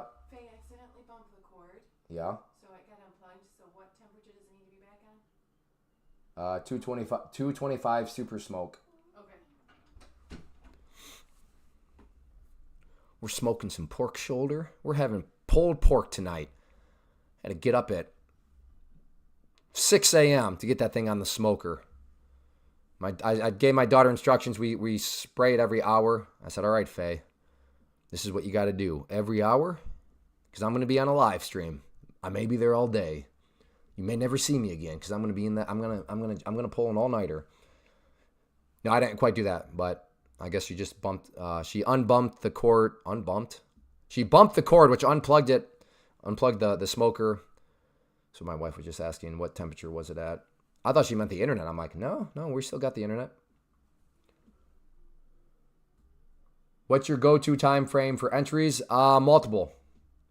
When multiple time frames are showing like a confluence of things, it's when the moon hits your eyes. That's like a warm pizza pie type thing. Again, I'm not, I feel like I'm probably missing some comments here, and I don't mean to do that. I'm trying my best. It's been a while since I've looked at options. Isn't 125 contract you need 25? I know. I think they had 25-cent contracts, Red Tiger. I think that's what Evan was saying. Any experience with elite trade? No. This is a take profit trader stream, and I'm not paid by them. I have no partnership with them. I do have an affiliate link. But no, I am all in take profit trader because I think that they have just by far the best payment policy. To me, it makes sense. Like if you make money, then you should be able to request that money whenever you want in any amount. Whereas other prop firms, again, doesn't make them a scam, but other prop firms are like, well, we know you made $5,000, but you can only request money every so often. And then when you can request money, you're only allowed to request up to $2,000. It's like, wait a second, but I made $5,000. Whereas take profit trader, if you make $5,000, you can if you make $5,000, let me specify this a little bit more. So once you move from the test into the pro account and you make money, so if you made, let's just, because I'm not smart, let's keep the math easy. If you made $10,000, you would actually be able to get $8,000 because you get to keep 80% of it. In the Pro Plus account, you would get to keep of the $10,000, $9,000 because you get to keep 90% of it. But again, the core thing here, and that's how all prop firms operate. But the difference with Take Profit Trader is, if you make that, you can request it when you want and in any amount. So, and the rules are very straightforward. So yeah, I get it. Some streamers, they're recommending like, and I'm not saying there's anything wrong with it per se, but if I find something that works, like you're just saying that, and that's fair. But like, I seriously I just want to help people. And I think that Pam's plant and not overwhelming them with the prop firm that I'm using that I would recommend, I think that just makes things a little bit smoother. But no, it is an affiliate link. So that's why I say if you want to support the channel, use that link because I will get something, but I'm not in any sort of partnership with them where they're paying me extra to just, okay, can we have some sort of exclusive partnership with you where you only talk about us? No. If you provide a good product, I'm going with it. Love pulled pork. Well, yeah, of course. If you don't love pulled pork, I think we call that communism.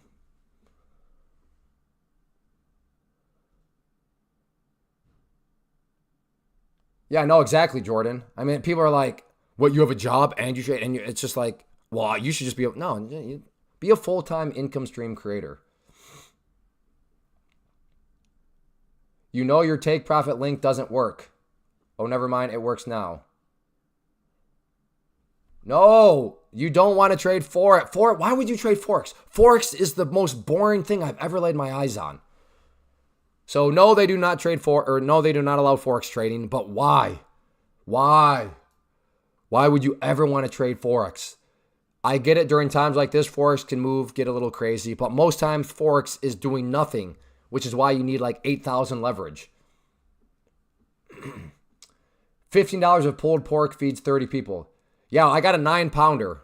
It was $1.74 a pound, a little over 9 pounds. So yeah, it was right around $15. So for our family of 8, Jet, who's not even 2 yet, he won't eat that much. Whoa. But yeah, the rest of us, we'll eat it tonight, and we'll have leftovers, probably have some Sunday evening. But yeah, you're right. It's hard to beat that. It's hard to beat $1.74 a pound for some good meat that's smoked. America.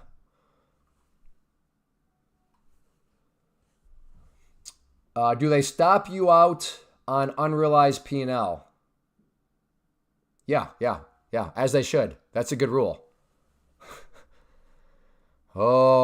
See, here's the thing. A lot of people are like, well, I'm going to choose my prop firm based on the rules. And like, the less rules, the better. And I'm not opposed to that per se, but some of the rules people don't want them to have. It's like, no, that's actually a really good rule because right now, Andrew, you're basically wanting to, what you're saying is, Andrew, I want to hold and hope in a position. That's what she's like, do they stop you out on unrealized P&L? So in other words, I want to hold and hope. But if I'm going to get stopped out while I hold and hope, that's not good. Well, that's just a bad habit. That's the whole point of Pam's plant, the rules they provide. Yes, they will stop you out because they're saying, hey, don't hold and hope. We will stop you out if we can tell that you're holding and hoping. And they can tell via the way that some of those rules work. But holding and hoping is something that you should be avoiding anyways. So in other words, if you're like, well, I want to hold and hope, therefore I'm not going to use that prop firm. Okay, fine. Go use somebody else that allows you to hold and hope and build that terrible habit and never find success. Because holding and hoping is not a good habit.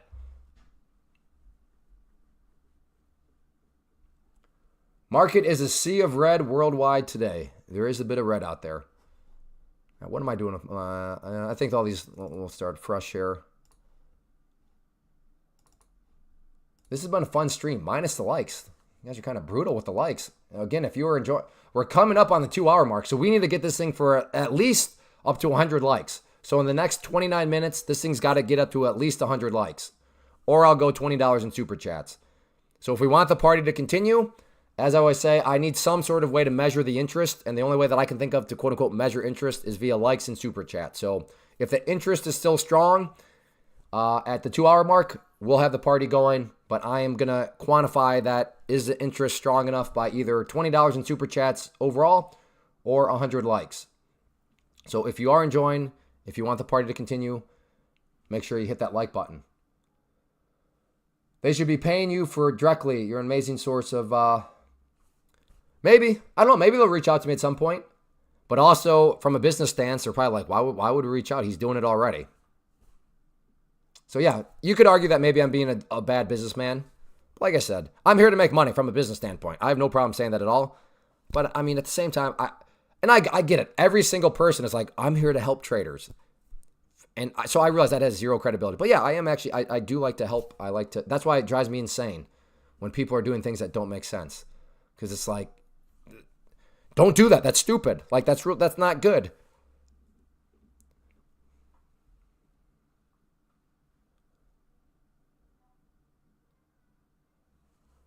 Well, I appreciate you saying it's boring.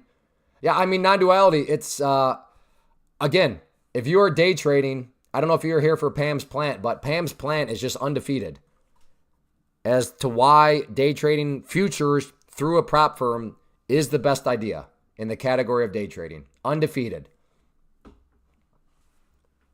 Did you get it from Costco? No, Walmart.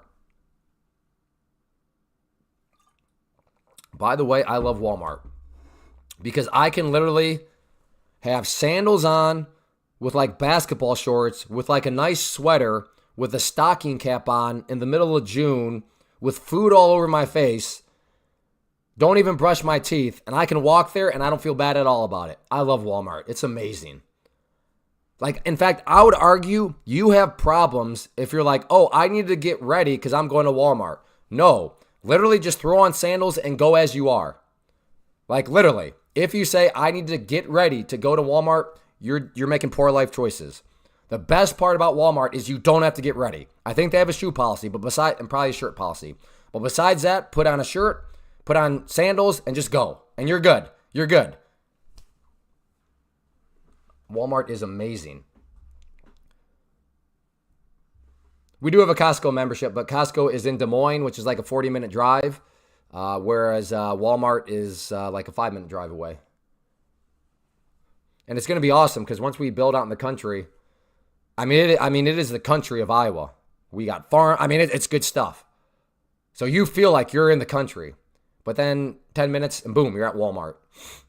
So, and you're at a hospital too, which my wife, which is probably smart. With 6 kids, we should probably be relatively close to a hospital, especially if you're going to be like, hey kids, go play out in the woods today. Be back by dinner.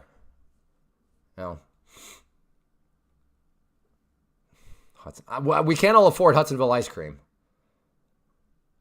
We cannot all afford Hudsonville ice cream.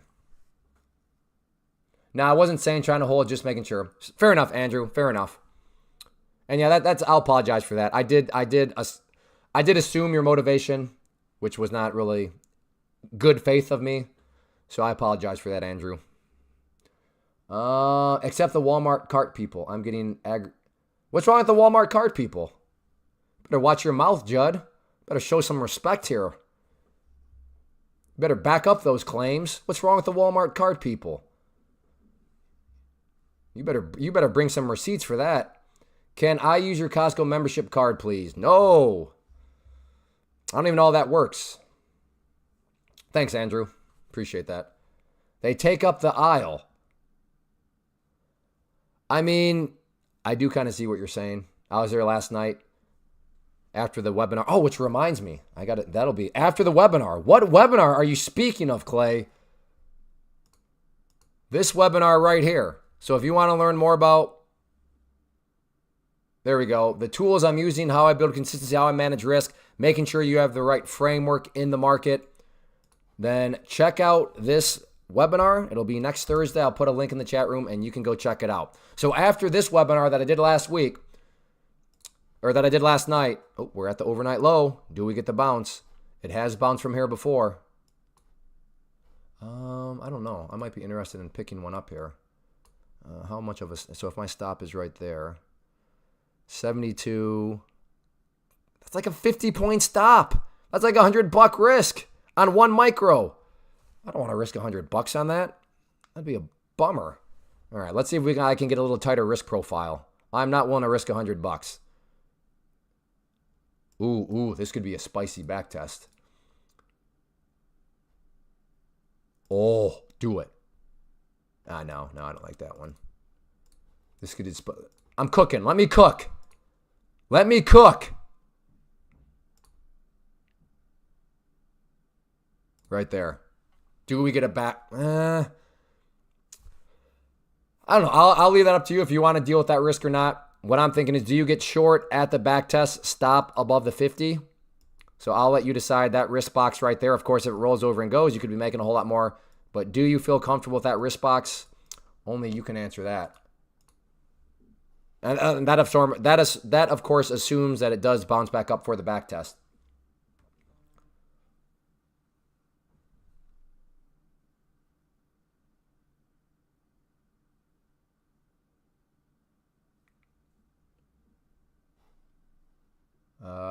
TP2 rules are sound. I did it my way a few times, which caused me to blow up 3 accounts. Then I used the rules still, blew it up because because you YOLO'd exactly. But since I'm rule trading, I'm good. Yeah, isn't that amazing how that works, Frank? You YOLO and you start blowing up accounts, but you start to trade with some rules, and that's still not a guarantee because it's not easy to follow rules, but it is sort of amazing when you begin to follow rules. You start to see some progress. You start to see some structure within your results. As a reminder, we got to get this up to at least 100 likes or $20 in super chats by the 2-hour mark, which we still have 22 minutes for. So I think we're looking good. We need to get at least 15 more likes. Well, the JJ effect. We need to get at least 102 because there's always people that will take away the like just because that's what you do, I guess, when you live in your mom's basement. But so if you want the party to continue and go beyond 2 hours, then like I said, we got to either hit the like button or, a total of $20 in super chats. I use offshore to avoid PDT. Again, that still doesn't solve anything though, Andrew, because all your money is still at risk. And not to mention you're an offshore broker, that's always sketchy to me. Especially during tax time. I don't know. Maybe I'm just being like, that just seems like an audit red flag. What's up with this offshore broker? But that's yeah. So you beat that. I'll admit, Andrew has overcome the P. So he's like, all right, fine. I've overcome that. You can use an offshore broker. Yeah, you still got to deal with all these though. And these, like I said, it's. I guess you've kind of overcome it, but again, offshore broker, sketchy.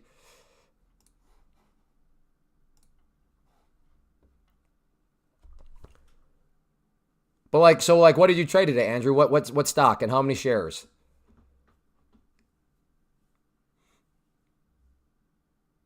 Still chasing movement in stocks. Who is? You are, Emmy? Oh, okay. Yep. Yes, it is true. You could get around the pattern day trader rule.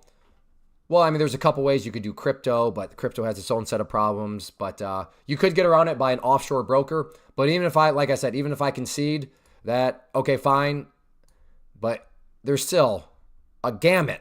There's a buffet of other reasonings on why Pam's plant makes the most sense within the category of day trading. All right, well, it's not looking, I don't know, is this, let's see, what is that? Oh, okay, let's get a little, I'm cooking. Okay, my stop is at, we'll call it, I don't know, 70. If I can get in right here at 90, that's 20-point risk. So that's, man, that's still $40. All right, let's just go right here. Let's go right here. I got a little bit of a, so buy, sell. So we'll see. Can I get a bounce? Low risk or a low probability trade, but very low risk. I'm planning on getting stopped out here, but I'm willing to take that risk because, there is still always the chance that it goes in my favor, but I wouldn't say the probabilities are most in my favor. But we'll see if I can get a bounce. See if it wants to give me a hammer candle. Come on. Keep coming up.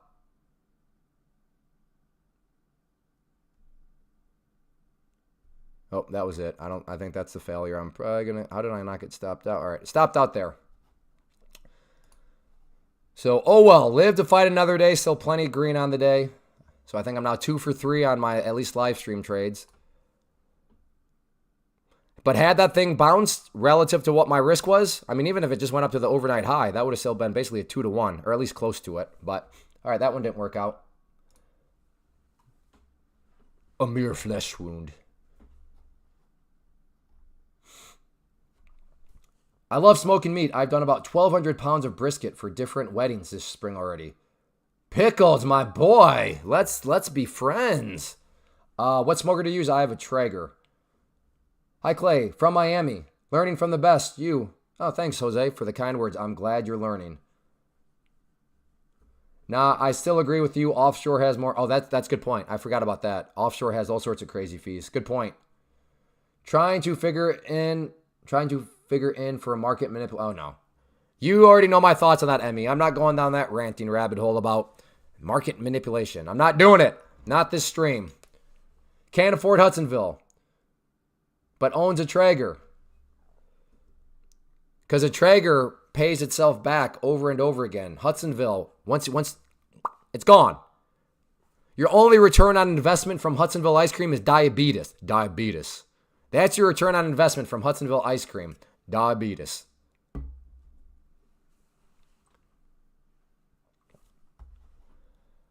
Now, I don't know if I'm going to do it, but I could. Do you get short at the overnight low, playing the back test, because you do have a stop that you could use. Where'd that other line go from way back when? There we go. Let's just use this. Let's use this little guy. Let me cook. Okay. So you could use that. Yeah. So you could get short right there. And again, this is my opinion. Don't follow me. I'm an idiot. But do you get short right there, stop above there, and look at that. Oh, so tiny of a risk, but if this thing comes down, even to retest those lows, I mean, you're still over 2-to-1 risk reward. So I don't know.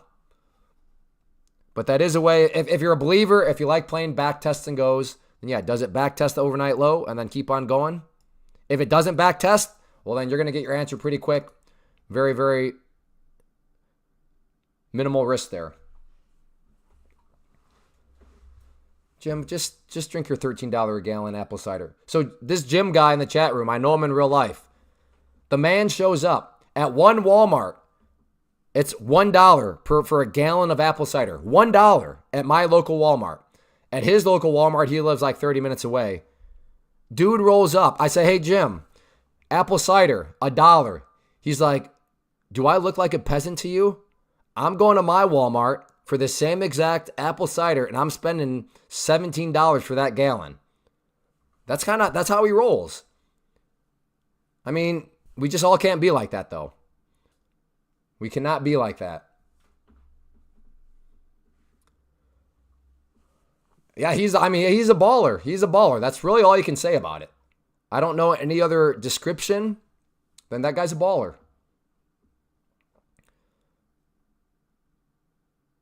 Where did I get long? I can't. Was my long right? Yeah. Oh yeah. That candle right there. I think if I'm remembering right, stop me out. Was it that one? So yeah, I play that right to just stop out because it continues to bleed and bleed. No, you may not change your nickname. Once you're in and you got to build a brand for you are apple cider guy. You cannot change. Awesome. Used Traeger and Pit Boss for years. I have a big Stump brand box. Okay, so here's a question just out of curiosity, Pickles, and speak freely, speak bluntly. But like you seem like a legitimate smoker. Like you're like a legitimate guy. 1,200 pounds. So would you look down upon me that uses like the wood pellet smokers? Are you like you little cheaters? You lazy cheaters? Is that how you feel about that? Again, no offense will be taken. No offense will be taken. I've always wondered, like, a true barbecue, I don't even know the right word, but a true person like you that like knows what they're doing and it sounds like does it for a job. Like, do you look at people like me using a pellet smoker and just consider me just a peasant within the world of smoking? Let's see if we can get that bounce. What's the ES up to?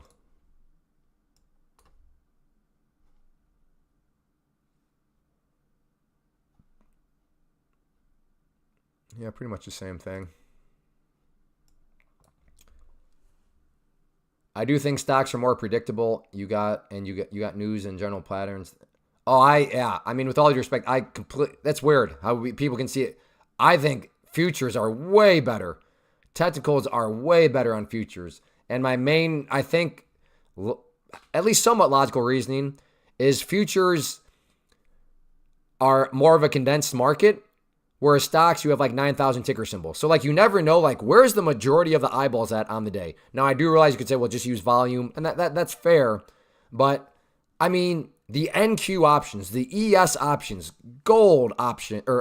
futures, gold futures, oil futures, NQ futures, ES futures. Like there's a ton of people like worldwide watching those. And when you have that many people around the world watching something, that's what causes us to get such smooth movement. I mean, what time is it right now? It's 12:28. If we pull up a stock and look at the 2 minute, it's not going to be behaving this smoothly. I mean, look at how smooth this looks. Look at it right here. Look at how smooth it's moving. Yeah, so I think that the patterns work. Now, to be fair, technicals still work on stocks. I'm not saying that. But the claim was stocks are more predictable. I think futures are even more predictable. I just smoke crack for a living. Dude, that's lightweight, man. You got to get on that meth. Come on, John. What kind of poor life choice is crack? You got to get on that meth, boy. Dane Vance, great stuff. I don't know what great stuff is in regards to, Dane, but I'm glad that whatever I said was great stuff you found great. Then again, I'm assuming you're not referring to a comment that somebody else said. So I'm assuming you were even talking about me. That would be a good time to say this is not advice. Good point. That was not advice. I'm not here advocating for meth use. Good point. It's just entertainment. Just entertainment, folks. Hey, babe, I need my meth pipe.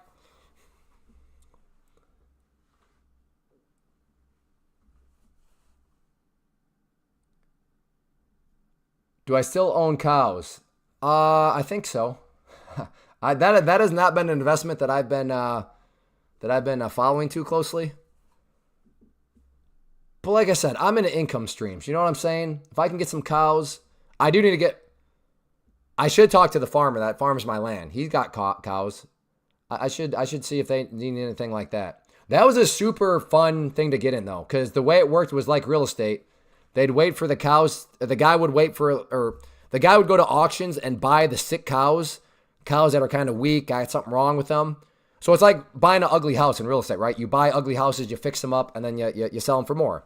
But he did that with cows. He would go to the auctions and like the decrepit ones, the ones that got like IVs in them, they got like oxygen masks on them. You know, the cows that are, walking around in walkers, they're like that. He'd be like, I want that one because he could get them for dirt cheap. So the risk was high in the sense of they very well could die.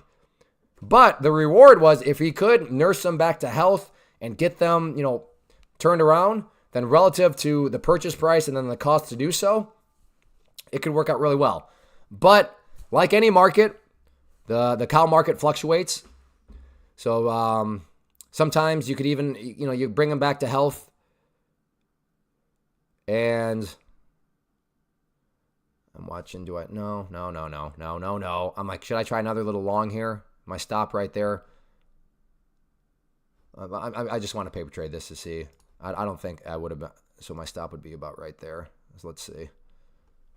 But yeah, sometimes even if you do nurse them back to health, if the market itself changes, I mean, it's just like anything, those guarantees. I think I would have been stopped out. Yep, there it went below. All right, I'm glad I did not see it just suckering me in. Try to catch this knife.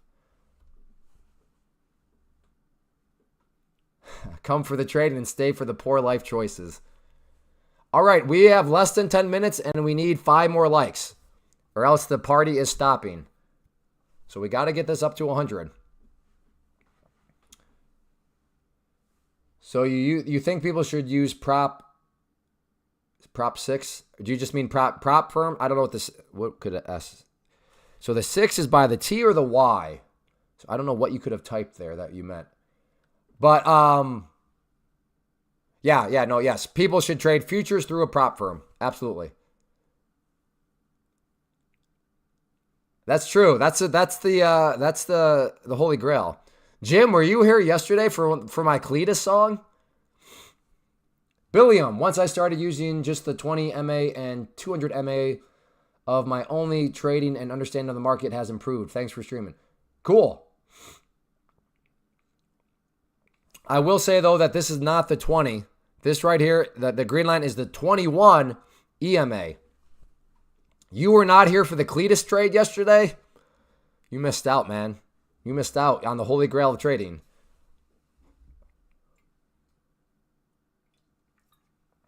And you want to accuse me of poor life choices?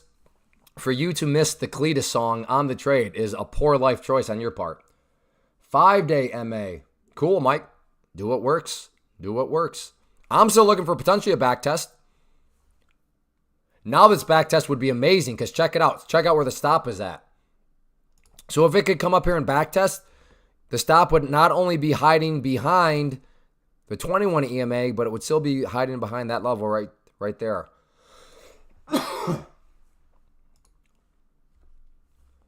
Savage sell-off. This? I mean, it's a sell-off. I don't know about savage. I mean, that was a pretty savage one. That's savage. What happened here? Does anybody know what happened at 6 a.m. Eastern? Is this when China announced their retaliatory? Maybe this is when China made their announcement that they were going to do the 36 or 37%? Now, I would call that a savage sell-off. We are at 103, so the party will continue, but keep hitting that like button. You think people should use them for life? Well, yeah, I mean, mathematically it makes sense. Why risk your own money when you don't have to? I did a video on this, or is that the video for today? No. Did a video on a couple weeks ago. I don't know if Mark's here, but one of the mods here, Mark, he did. So Andrew, for example, this is what he did. Because the other thing with Pam's plant is copy trading. So that's the end, nuclear explosion growth. But what one of the mods, and a lot of people do, so this is not like unique. This is not like some sort of crazy situation. But because you can have up to 5 accounts, Mark did 2 of these. So he purchased 2 50,000 accounts. So 119 times 2. So he had $238 within 2 accounts. Because when you copy trade, if you make a trade on one, it can copy it to up to 4 other accounts. So, for example, if you do all 5, if you make one $100 trade, but you copied it to your 4 other accounts, well, actually, you just made $500 because each one of those accounts made that same exact trade for $100. But he had 2 accounts and he was copying them. So he had 238 all in. So this is answering your question. So are you saying to use prop firms for life? I mean, to me, this makes a lot of mathematical sense. So he had 238 all in of his own money. That was all that was at risk. He passed the test. So he passed right here. And by the way, if nobody believes me, that's fine. You can go back in the live stream. It's all documented in another live stream, but I have no idea which one. And he got to the pro. So in the pro, when you start to make money, that's where you get paid. And then after the 238, he made $4,000, and then he blew up the accounts. So I don't know if I don't know if he did something bad, like revenge traded. I'm not sure what happened, or he might have just get caught in a crazy move. But he lost the accounts. But he had already gotten $4,000 sent to his checking account. So his investment or his return was $4,000 for just $238. So I mean, that to me that seems like something that, I mean, why would you not do that? Why would you not do that for life? You know what I mean? I just want my money when I want. Then yes, Take Profit Trader is for you. Other prop firms do not give that to you, but that is the one thing that is unique, and like I was saying earlier, and why I recommend Take Profit Trader over others. Oh, here we go. Yeah, I'll take that trade. So, oh wait. What am I doing? I'm on the wrong thing. I'm on NQ. All right, let's get short there, stop there. Wait, no. Is my risk really that much? From 20? Wow, that's still like 30 points. That's 246. That's a $60 risk. Yeah, we'll do it for the live stream. This is my live stream account. I'm going to go slightly above. I don't want to have... Let's go. Let's try that. Sell.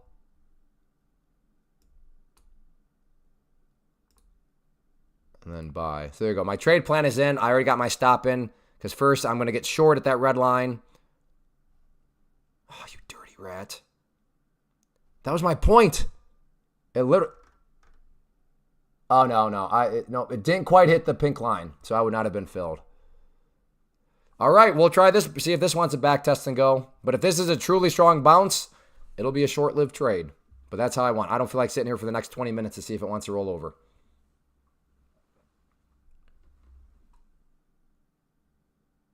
I don't know. Maybe I should be getting in right here, and then I could just use the stop as the overnight low.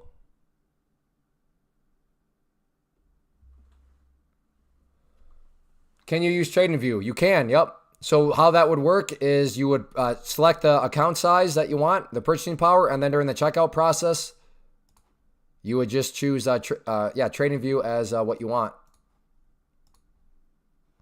I should probably be getting short right here because this is where it's hesitating, and just my stop slightly above there. Yeah, let's go for it. Sell.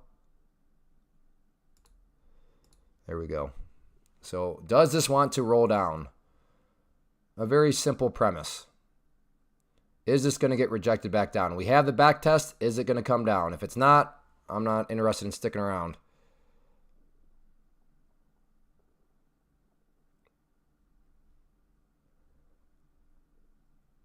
I'll get myself a lot. I need to get above there. There we go.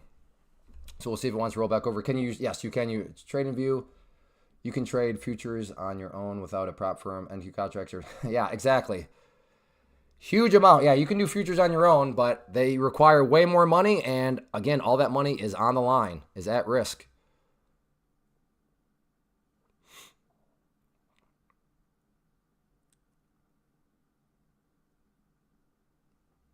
So we'll see if we get the rejection or not.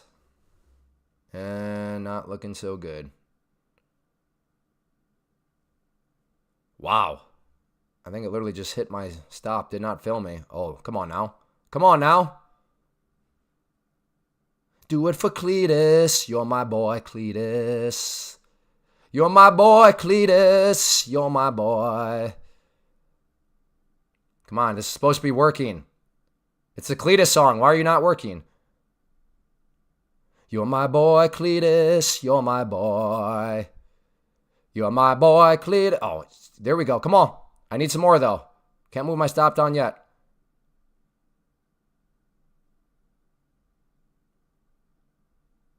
Come on, this is supposed to be the Holy Grail song. Uh-oh.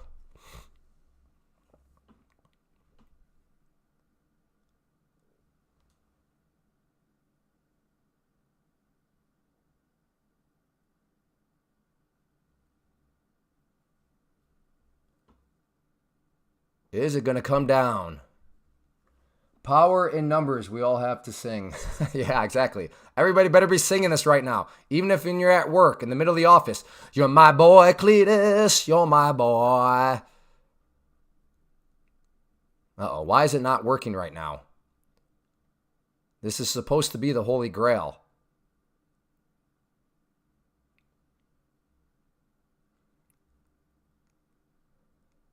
Come on now.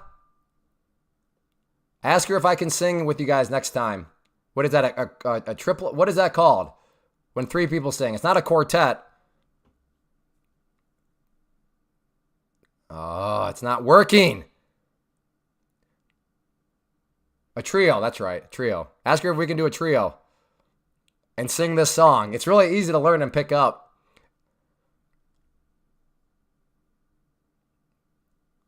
Come on now. Here I say, I want my answer right away. I don't have to wait. I don't want to have to sit around and wait. And here I am sitting around and waiting to see if this thing wants to roll over.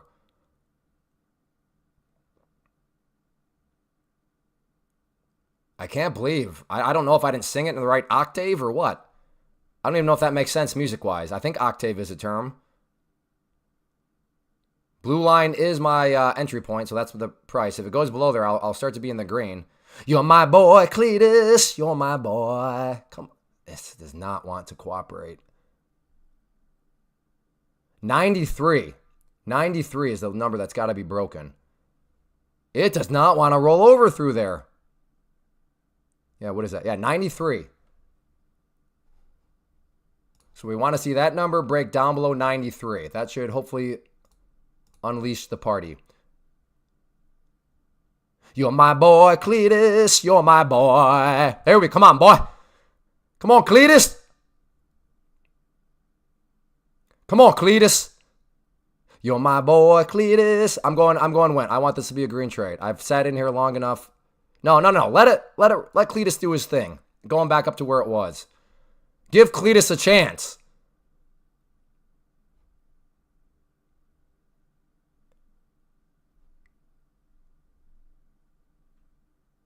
Come on, Cletus.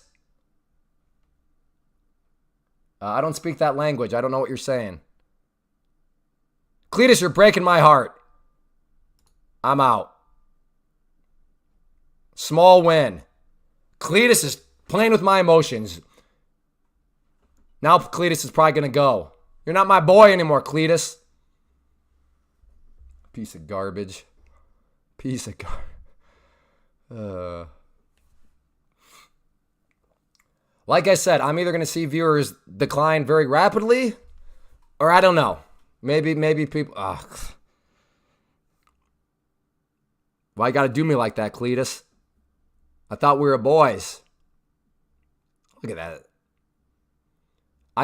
Yeah. Anyways, whatever.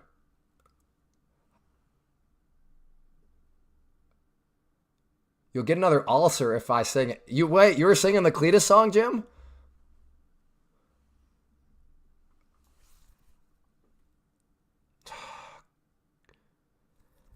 The one thing I did prove, it is the Holy Grail. It came down. I sang the song, and it worked. I just did not have enough trust in Cletus. I mean, I still made a little bit of money on it, but I just lost trust in Cletus. That's a bad trade. I did not trust the trade plan. That's a bad trade.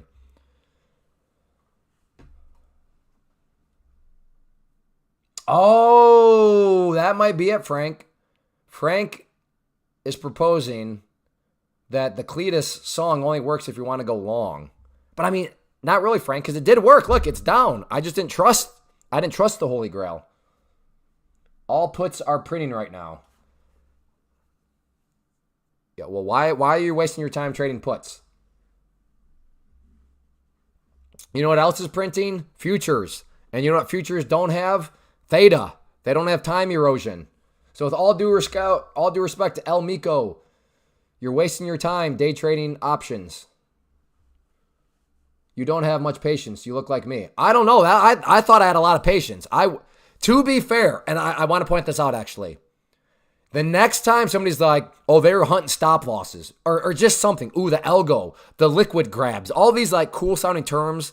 The next time you hear any of that nonsense, where was my stop at? Did we all, I mean, you can go back. My stop was basically hit, was it? Give me a one. Give me a one. Does anybody, or am I imagining this? Wasn't my stop like right there? And didn't my stop basically get hit on that one candle? Give me a one if you recall that happening. Or am I imagining this?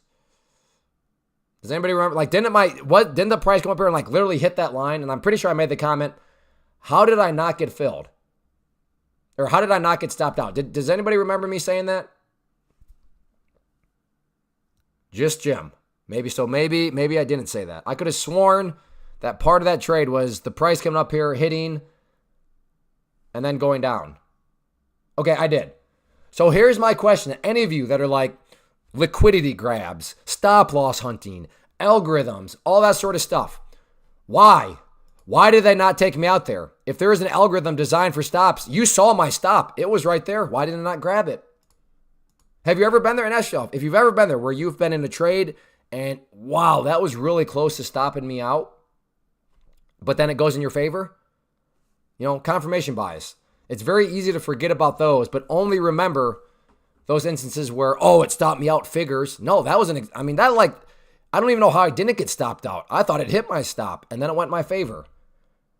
There is no stop hunters. There's no liquidity grabs. There's just movement. Sometimes the movement gets your stop. Sometimes it doesn't. Right here, it didn't. It literally bumped my stop and did not take me out. So if there are stop loss hunters, they are like the worst hunters ever because they had something like right there. JD trusted Cletus and he's still in. Let's go, JD. What's your stop at? Are you singing the song, JD?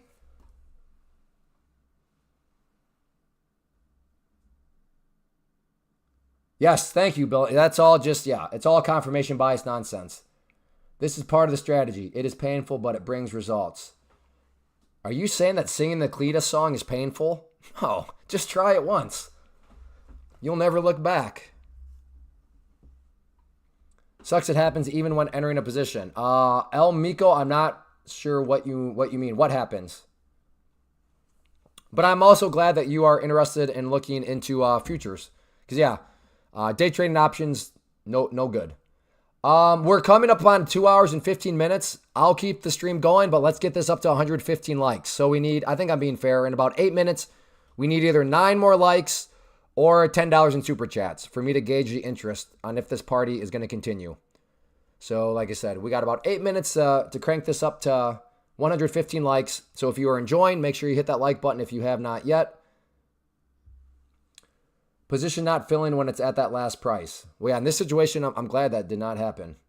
No, and that doesn't suck. In that situation, that was good. That was good that it happened.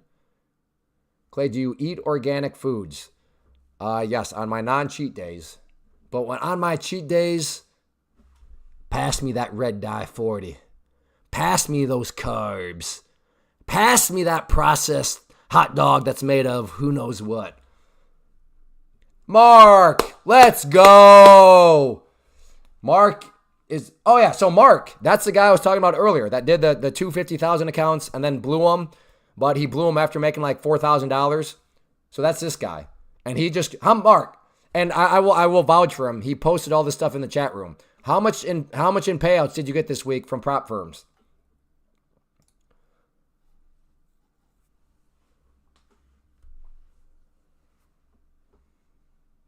$8,000.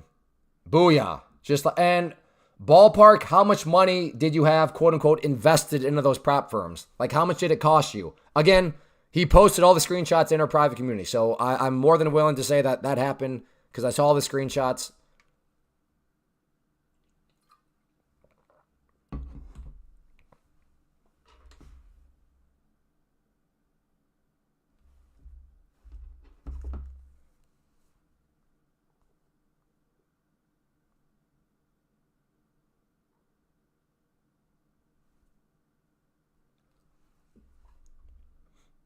No, I was just talking about you. I got to go check I was telling them we're smoking, and right now my meter is showing like no ambient temperature. So maybe the cord got knocked out again. I'll be right back.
Is there a limit to it? No. On some prop firms, yeah, there is a limit, Andrew, but not Take Profit Trader. You can request it whenever you want and in any amount.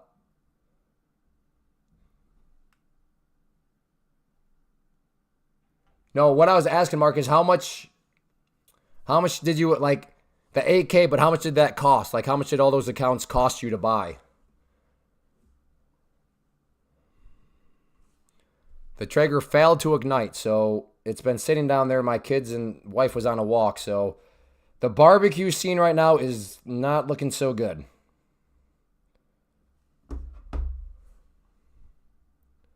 It may be maybe beans and rice tonight.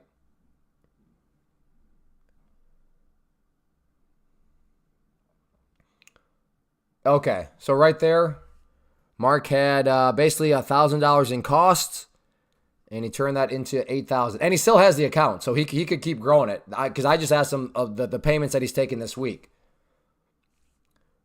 But as of right now, even if, let's just assume worst case scenario, let's say he goes and blows up all his accounts, still he spent $1,000 to then make $8,000. Seems like a pretty good return on investment. That is why Pam's plant wins. How much can I shoulder press? Oh, I don't know. I don't do those anymore. My shoulders are getting too... I used to rep, let's see, 245, 135. Yeah, right, 135 is 245s on the bar. So yeah, these ones, military press, is that what we're talking about? I used to do 135. But could I do that right now? I don't know. Maybe like one if I cheated by using my legs. I'm sure I could do a few. But would it be the best form? Debatable. You're going to start next week. Why not start now? Just out of curiosity. Whenever anybody ever says, I'm going to do something like next week or whatever, it's like, well, why not now? No volume? Can people not hear me? Can people hear me? Hello?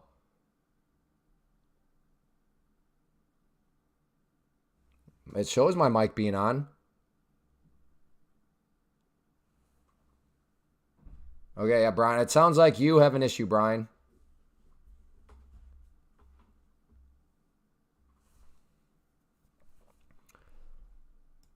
Man. Cletus, he paid. I just didn't take part of it.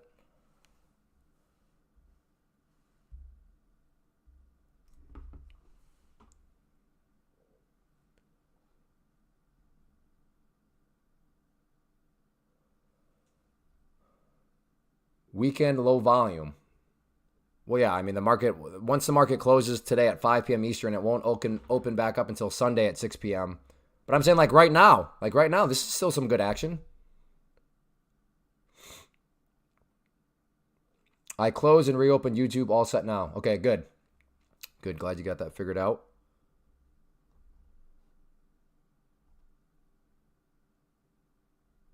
I don't know, is this another short down here? Stop like right, nah, Maybe I just keep it up here. Once again, gets short up around this general area, tight stop. We'll see what happens.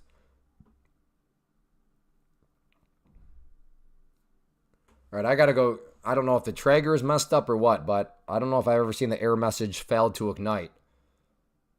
But I did, is Pickle still here? Or any Traeger people, have you ever had that, the failure to ignite? I totally just turned it off and then rebooted it, so maybe hopefully that works, but I'm watching my phone. I haven't had one ad on my TV, but get an ad my tablet every 5 minutes. Really? I have it on conservative settings. Somebody said yesterday that like it's like one ad every 30 minutes. Rib Shack. Can't afford that. That place is a ripoff.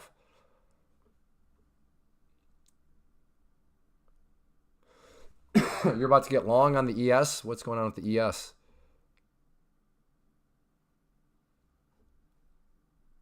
Where's your stop at? I don't know. This ES kind of...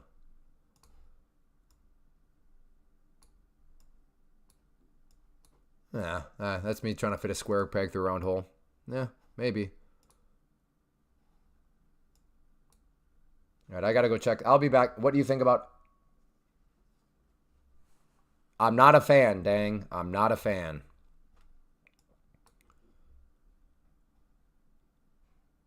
I think people, I'll put it this way, dang. I think people should be paid when they want and in any amount that they want.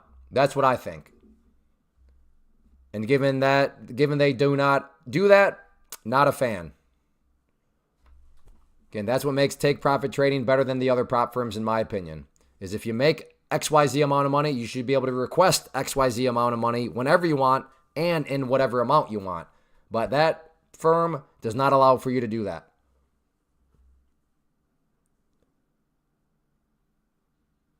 All right, I got to go check the smoker real quick. Let me make sure it at least ignited.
It's preheating. It did ignite.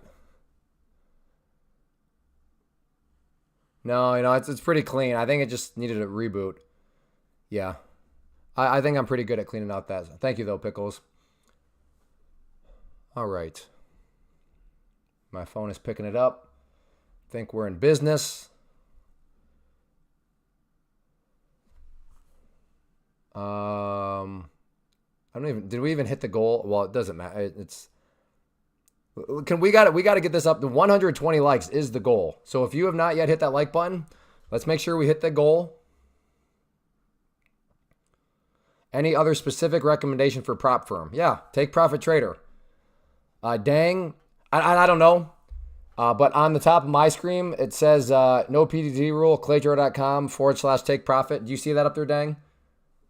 I think I have it up there, but I don't know. Maybe I'm missing something because I'm still kind of new to streaming. But like, do you see that up there? And then also, I think I pinned the comment too at the top, Dang, that says prop firm power. Do you see a pinned comment, Dang? Same question to everybody else. I think I did that. Did I pin the comment? Again, I'm still totally relatively new to all this stuff, only a couple months in. But I think I also pinned a comment. That should be up at the top. Do you see that, Dang?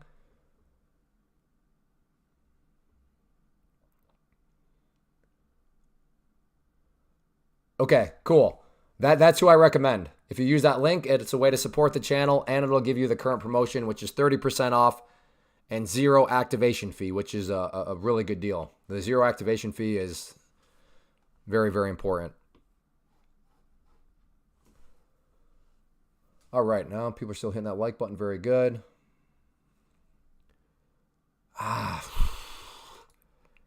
You still here, Jim?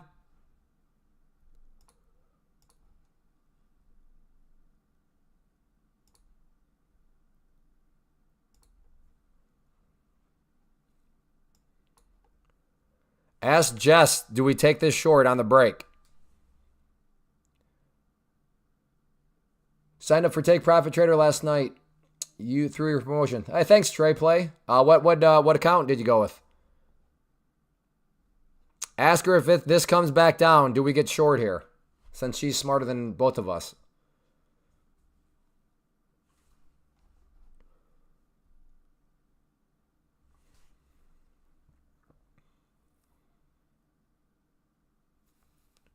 $25, nice. So let me ask you this. Are you new to futures, Trey Play? And if so, what did you trade before you moved into futures? You get way too agitated? Just, Who's agitated? Come on now. Let's not be a gaslighter. I don't know who's agitated. She says yes. All right. Did she give any reasoning? Did she look at the setup or did she just say yes? Yeah, that was kind of a JJ comment out of nowhere.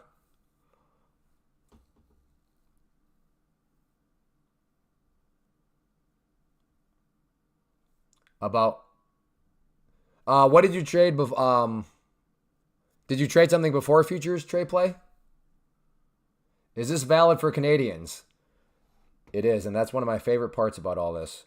Is as somebody that's, started the YouTube channel in 2013, I mean, I don't blame the people. That's fine. It's a good question. But people from Canada, India, Australia, and the UK, hey, what platform do you recommend? Hey, what broker can I use? I wanted to get in the U.S. markets. What can I use? What can I use? And there was never really a great answer. But now, with this, let me see if I can find it. So right here, if you see your country on this list, that is not a good thing. That means, unfortunately, you cannot use Pam's plant with Take Profit Trader. But where's the C's at? We look at the C's and notice there is no Canada. So yes, Canadians are great. Let's go to the I's. Notice there's no India. So for those of you in India, it can work for you. Let's go to the A's. No Australia. Yes, Australians, you can use it. What was the other country? Oh, and then the UK and all that. So you just look at the European countries, open to all sorts of European countries. So yes, personally from a customer service angle, that's one of the best things about it is they are open to pretty much anybody around the world. Now, like I said, unfortunately, if you saw your country on that list, they would not be for you. But yes. Yeah, I talked about this a couple of days ago, Andrew. I mean, there's really two choices. I can either kind of enjoy myself, be passionate, get into things, or I can sit here and talk like this. And there will be no passion, Andrew. I just need to look at the market and analyze. And as we can see right now, Andrew, the price is coming down. It's not quite to that trend line. But if it gets there, maybe the price goes through it. If it does, that will be great. Cletus will be happy. But if it doesn't, it could be a losing trade. I don't know. That seems kind of boring to me.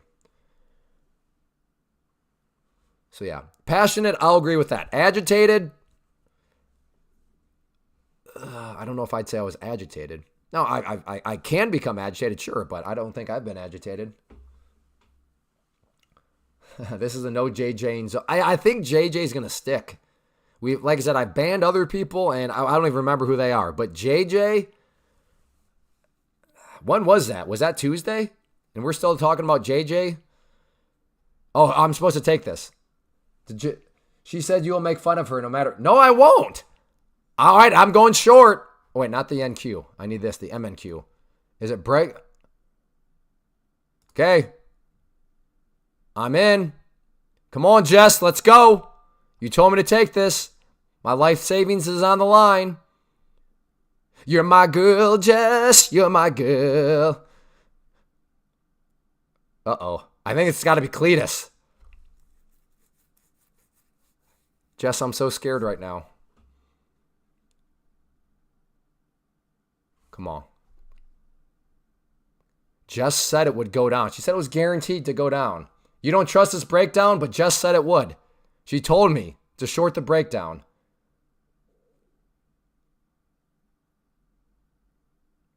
Jess says, I'm scared too. Yeah, I think we're all scared. Jess's silence is deafening. Where'd she go?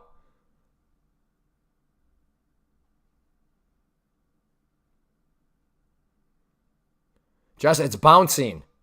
You said it was going through.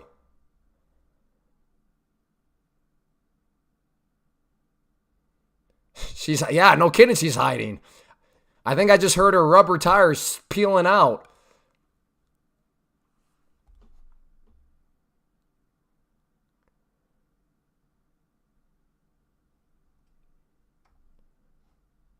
Jess, by the way, so Jim in the room is a real life friend. Like, I know him face to face. Like, his family has come over for dinner before.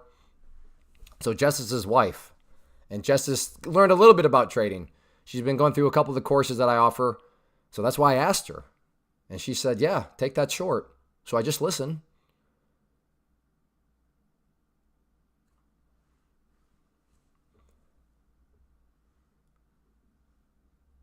Where are you getting the ads every 5 minutes?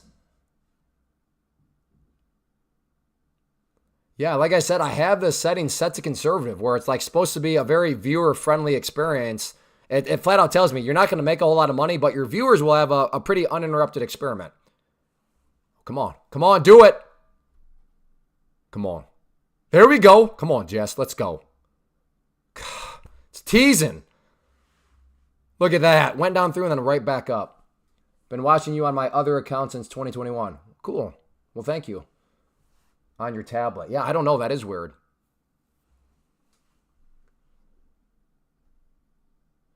Should I just get out right here? Oh, I'm in the green. Should I just, so I can say Jess gave me a winning trade? But then this thing's going to, remember last time I didn't trust Cletus? I got to trust Jess, right? What's Jess's price target? Ask her, hurry. What's the price target?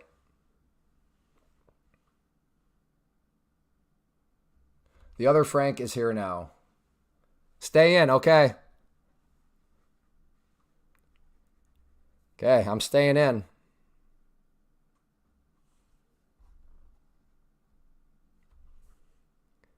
$17,700.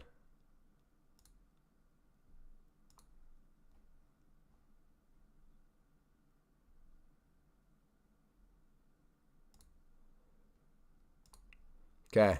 She said, that's my price target right there. Come on. Come on. Get to that green line. I would trust it if we retest the 7,850 mark and resist it, and then breakdown is more likely. I'm a puppet on this one. I'm just listening. Like, I'm just doing what I'm told. I am blindly trading this. So if I'm wrong, I know who I'm blaming. I know who I'm blaming. And if I'm right, I know who I'm blaming. Me. Come on, get to that green line. She said it would go to that green line. Oh, it hit it. How did it not film me? I'm being robbed, Jess. Market manipulation. Are you serious? Oh, Jess, let's go. I owe you some ginger beer or something. Oh, wait, she wanted me to get... No, I waited for a price target. Let's go, Jess. Jess and Cletus are my friends. Jess and Cletus, you're my girl and boy. Yeah, nah, I can't. That's too hard. I'm not that much of a musical genius. Jess, let's go. Again, watch my salesman skills here. And Jess is going through my program. She's learning how to trade. Look at that. All right. Did you take that, Jillian? Did you join Jess on the trade? Now go long? I mean, the white line is the low of the day. All right, Jess, make it. Are you still in, Jillian? Where are you at?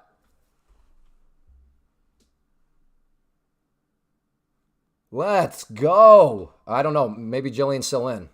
I just got out because that's where Jess told me to get out at. JD, did you take it too?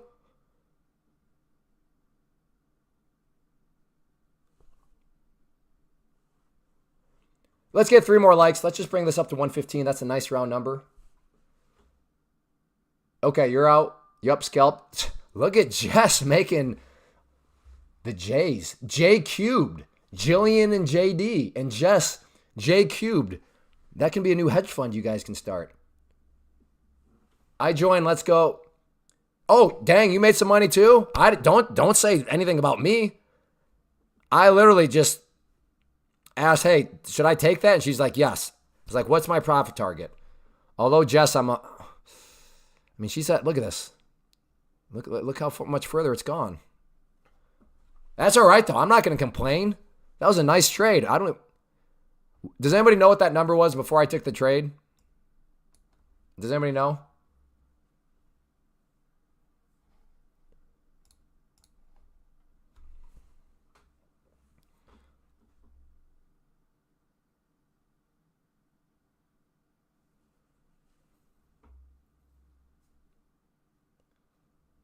It was at 25.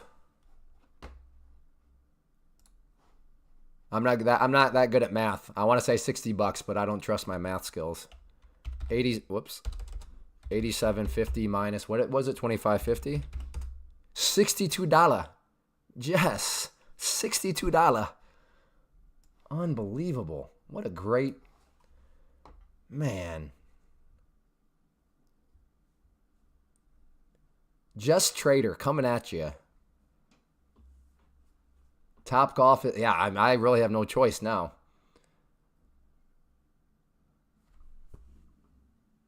Hey, Fazil, how are you? Can you ever get to the point of making 20 or... Well, yeah. Now, one account, maybe not, but that's where right here. If you copy trade... So, in other words, you make the trades. No, let me preface this. I'm not saying any of this is easy. I don't think this is what you mean, Andrew. I don't think you're asking like, so is it easy to do that? But is it realistic? Sure. Like if you make one trade and that one trade you make $1,000 in, but you copied it to your other 4, well then there's 5,000 right there. You do that a couple more times, or you even just do that twice. I mean, there's 10,000 right there. Now, granted, if you're copy trading and you go into degen mode, then it'll work against you. But sure. What was my favorite subject in school? I liked math and history, but if there was like debate, my favorite thing I did in 7th grade was debate. I really liked debating.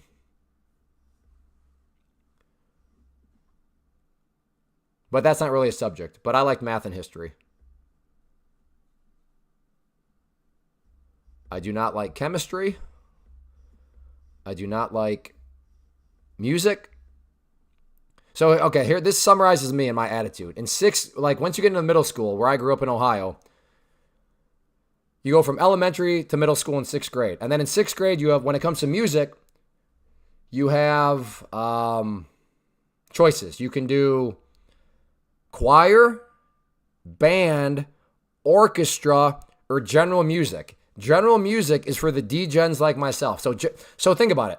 Choir, you just show up and you just like sing. And then I think they did like 2 performances per year. But general music was like a class. Like you'd sit there, you'd learn about composers, you'd have to write reports, you'd have to it was like a legitimate class. You'd have to do papers. Whereas choir, you would just show up, like goof around and like sing. Guess which one I did? I was like, pass that general music. That's where I learned about Johann Sebastian Bach.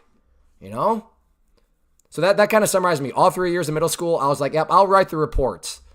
Music, not a strong suit.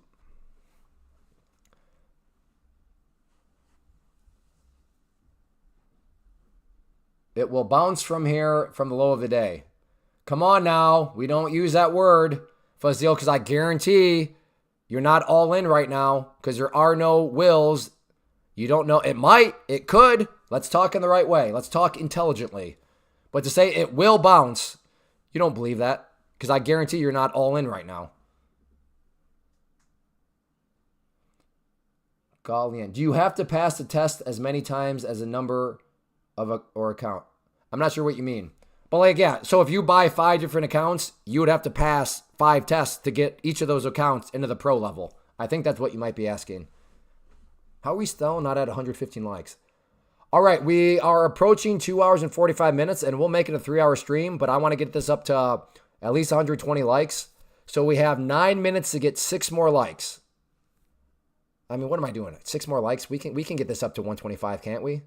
Yeah, 9 minutes. Let's get this. 10 more likes. 125 or $10 in super chat.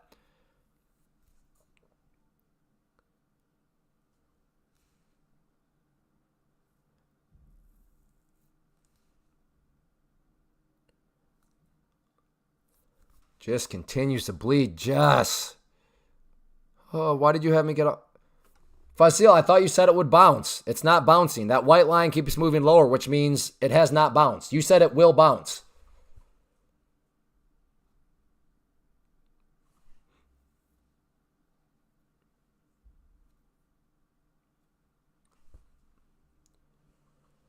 What if you link the 5 accounts? Yeah, you can copy them. So like you could take 5 test accounts and then copy them, and then you could pass them like all at once. Like if you make the one, if you trade just the one, but you copy that test to the 4 other accounts and do the test, yes, you could copy or you could pass them all like that.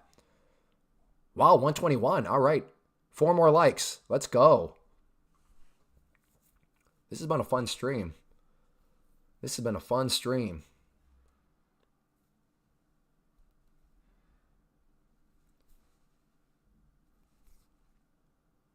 Now it's really just a question of if this thing does bounce all the way up here, does it back test? Do we get the back test and go?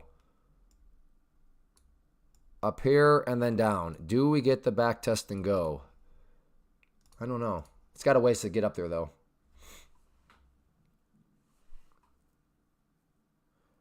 Leon, does that make sense? I think. Okay, good. Yeah, so again, if you were to go, and let's just say, I want 5 accounts. So you could buy 5 accounts, and then you could copy trade these during the test. And then if you were copy trading the whole time, then assuming you passed, then all 5 would be moving into the pro. And then if you just keep copy trading them, that's where, and then like I said, you can request the money and all that. So, but yes, good point, Emmy, that if you link the accounts, then you could get through them all in one fell swoop.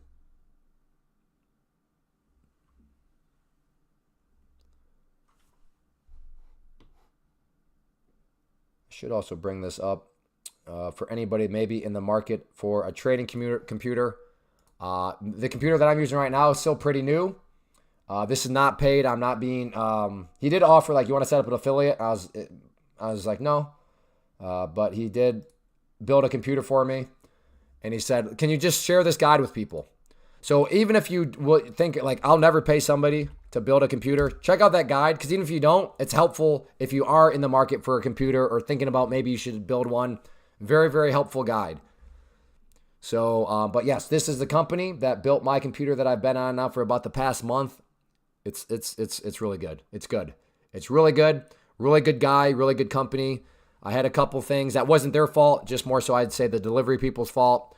But I had straight up somebody that speaks perfect English call me, walk me through getting things fixed, and it was a very good experience. So yeah, if you're in the market in any way, shape, or form for computers, whether or not, like me, I don't know anything about them, so I was like, yeah, please build it. But maybe if you wanted to even still try to build something on your own, the guide right there, like I said, check it out, sign up for it. And I, like I said, none of that is, you sign up for the guide or whatever. I don't get any kickback at all. That's just me sharing that with you because it is a really nice computer. Why can't I get MNQ on TradingView? I don't know. Do you think order flow is a good tool for trading? Could be. I don't use it. I just prefer to keep things simple.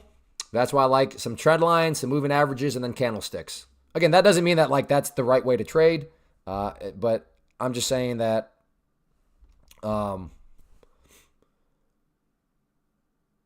is that's what works for me. This could be let's see, where is this? 15 up to there. Yeah, I'll try something here a little bit.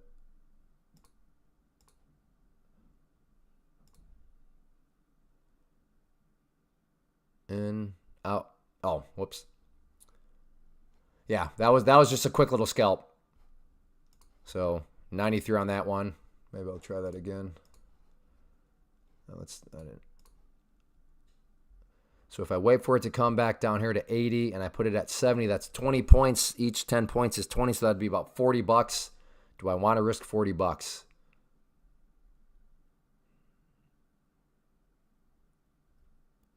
I can risk 40 bucks.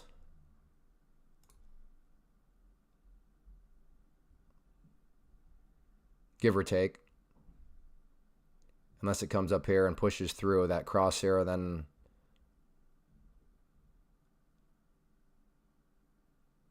All right, canceling that out because the risk profile has changed too much now, so never mind on that one. Come on, let's get 4 more likes. Can we get this up to 125 likes? That would be amazing. In fact, I think that's what we have to get it up to in order for the party to continue. So we'll go the full 3 hours. In the next 3 minutes, though, we got to get this up to 125 likes. So if you have not hit the like button and you want the party to continue, make sure you hit that like button.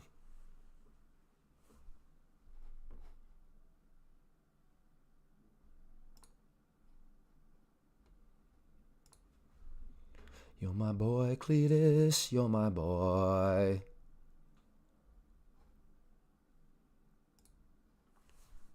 Why did you point out they spoke perfect English? Well, I mean, Andrew, to be fair, I don't know how old you are, but like, I remember, not that I'm some old guy, but like, there used to be a thing like where you would call and then you couldn't even understand what the customer service was saying to you. Does anybody else remember those days? Or is that like a thing in the past? I don't even know if it still exists, but I'm not crazy, am I? Like, there was a time in future where like, that made sense why I mentioned that they spoke perfect English, right? Or is it just me that had the experience where you would call customer service and then you're like, oh great, I can barely understand what this person's saying? Or is that just me? Am I the only person that's had that experience before? No, it's just me. All right, fair enough. It's just me.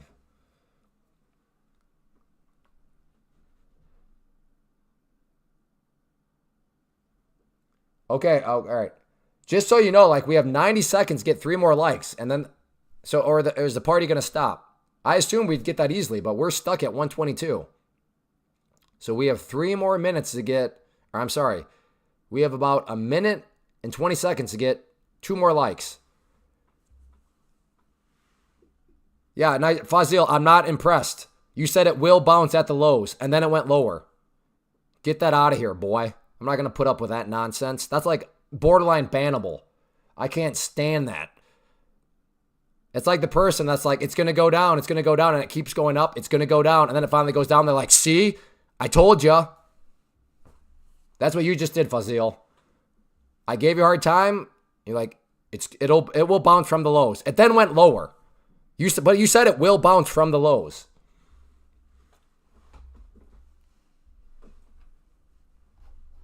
That's the most irritating part about all of like everything. Like, and I get it. Like, my mind wants to operate that way too. Ooh, back test right there off of that line. So, if the price would have continued to go down, do you think Fazil would have ever shown back up and be like, hey, I said it would bounce from that low. I made like a certainty claim it will bounce. And yeah, it didn't bounce. I was wrong. Do you think he would show up and say that? No, nobody shows up and says that, right? The only people that ever show up are when it happens to be right, even if they've been wrong a million other times.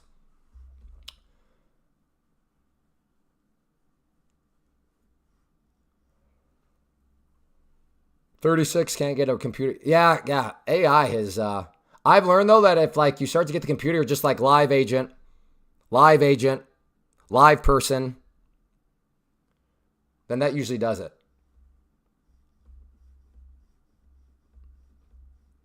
Man, the classic back test, the just trend line right there. Came up, back test, boom. Well, it won't be exact. Exactly. That's my whole point. So next time, don't say it will bounce from the low. Like, think about what you just... Well, I guess... I don't know if English is your first language or not. But, like, if you... In English language, if you say something that it will happen, that means, like, it's going to happen. That's, like, a guarantee. Like, if you pour gasoline on yourself and then you light a match, you will catch on fire. Not you might catch on fire. Not it's possibly... No, you will.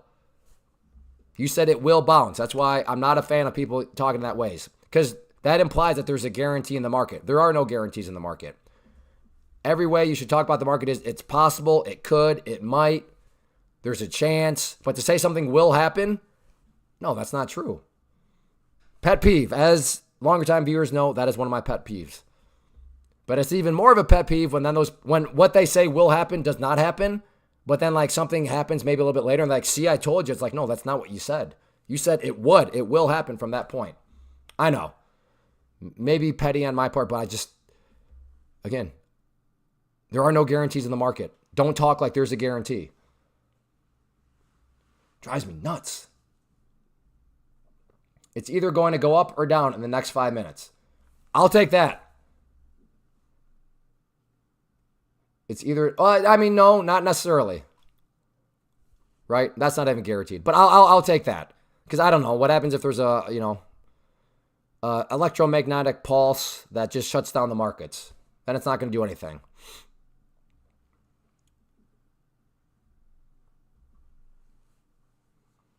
So in trading, don't ever use will, but only use possible. Correct. Because nothing will happen. Like you have to talk in probabilities. Like it might. Well, to be fair, I guess will is a probability. Will is just 100% probability. But, it might. It could. It seems likely. But he was like, it will bounce off the lows. And that's when the white line was here. And then it went all the way down here and bounced. And it's like, see, I told you. It's like, no, you said it would bounce off the lows when the lows were right here. But yes, if you want to come across as an intelligent, I realize the irony here. I'm trying to talk about being intelligent as I can't even say it. But I mean, come on, cut me some slack. We're going on 3 hours. But if you want to come across as an intelligent trader, don't talk in wills or certainties, because everybody's going to be like, what is this guy talking about?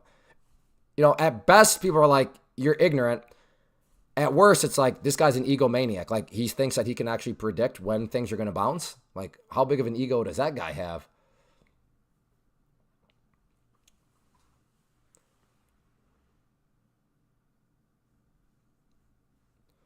Man, this Cook thing, I'm going to have to crank up the heat. Right now, the estimated remaining time is 23 hours. So after this, I'll go and look at that beautiful back test and go. Power of trend lines. We all saw that trend line, took the short from there earlier, extending it out, and just this basic technical analysis. When levels of support are broken, so this was an area of support. When it was broken, they can tend to act as resistance, and up the price came, and just like that, boom, acting as resistance. Now, does that happen every single time? It doesn't. There's no such thing as a guarantee. But that's why I use the word tends. Keep in mind, I'm not saying when a support is broken, it will act as resistance. Not true. That would be guaranteed. But when supports are broken, they tend. It's possible. It's not shocking for them to act as resistance, but it's not guaranteed. He meant the new lows that it made. Yeah. My bad. That's what he meant. But I got to work on this as on the live stream. People are literally watching this from around the world. And sometimes people just the English is their second language or whatever. So I got to be a little bit more gracious. I got to be a little bit more careful. Because I have nothing but mad respect. Where if people are speaking English and it's their second language, it's like, I know poquito español. But not a whole lot. So I need to keep that in mind, where I don't know if that's necessarily people's always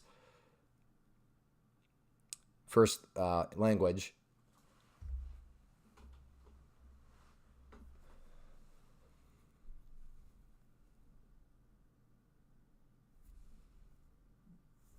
I think this might be too I'm going to try cooking, but this is a spicy recipe, okay?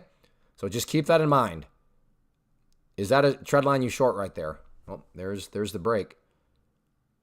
That might be too spicy. Like I said, I'm not taking it. That's got a little bit too much spice for me. But it's intriguing.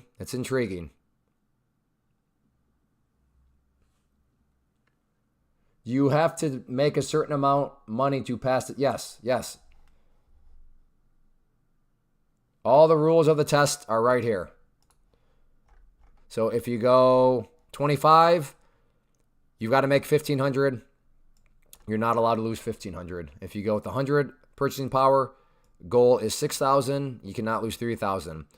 And you can take as long as you want. I recommend getting it done within a month so that you don't have to pay this fee again. Because during the test phase, it is that amount per month. But once you do pass, so once you go from the test into the pro, in this column here, monthly fees are 0. So that is why, again, I'm not saying to rush, but a month is enough. Ooh, like I said, that was spicy. Bounced right off that level. But like I said, I don't want it to take you 3 months to pass, because then you're paying that amount 3 times. And now your risk is getting a little off. But like if you can pass it within a month, which again, very, very realistic with the way and the speed futures work, then you're at, then you only pay that the one time, and then there's no other fees. So yes, you can take as long as you want to pass the test. But that's why I say don't rush, but also don't take your sweet old time. Get it done within a month so that you're not having to pay that amount again. Hey, you ever need someone to get you more viewers? Hit me up. I need some extra cash. Seriously. Oh, man. The amount of people that I get like on Instagram, hey, I can drive traffic. Hey, I can do this. I can do that. Like, I guess I'll push back and maybe you can overcome my objection. But like, what's not to stop you from just going, purchasing some views, purchasing something and being like, hey, look what I did. So I don't know. You charge me, and I'm just making these numbers up. You spend $100 to quote unquote buy views, but you charge me $500. So you net $400. So look, I got you views, but you actually just bought views. So like I said, that's my hesitation. Maybe I'm wrong. Maybe. Look at that back test again. Unbelievable. And this is why I love the live stream. Because like literally, if you were here just 2 minutes ago, you heard me talking about this back test, and it just did it again. Please read my message. Well, like I said, if you want, I don't intentionally miss people's messages, but $5 super chats, make sure that I see your message. But I've not seen Rizwana. I've not seen any of your messages. And I'm going back a little bit, and I'm not seeing anything from you. So I'm not sure what message you were talking about.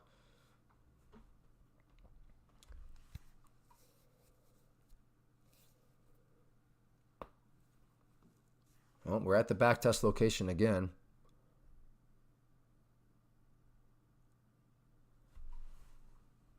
Well, no, but no, I know that's not. I know you're not saying you're going to buy. What I'm saying is and correct me if I'm wrong, but I think your sales pitch is, hey, I will promote your live stream and I will bring you traffic, and I'll prove that to you. And then once you see the traffic increase because of me promoting, I'll start to charge you money. My pushback against it is, well, yeah, but couldn't you just go buy traffic and then claim, see, my promoting brought that traffic, when in all actuality, it was just you buying traffic. So maybe, and now you're like, see, and now I'll just charge you $500 for more promotion. But in all actuality, you're just going to spend $100 to buy more views, charge me the $500, and you're walking away with $400. So I understand you're claiming you will promote for me to prove. Well, the only way you're going to prove your promotion works is through traffic. But couldn't you just buy traffic and then claim that your promotion is working? Again, I'm not saying that's what you're going to do, but that is always my pushback. I'm not quite sure how you can prove anything that promoting is working when there is always the very realistic possibility that the promoter is just simply buying traffic to claim that their promotions work. I think that makes sense. So that's my pushback. If you can overcome that objection, hey, I'm willing to talk. But that is my current objection to that sort of stuff of, hey, if you want to grow your traffic or want to grow this or that, I can promote it. I'll prove it.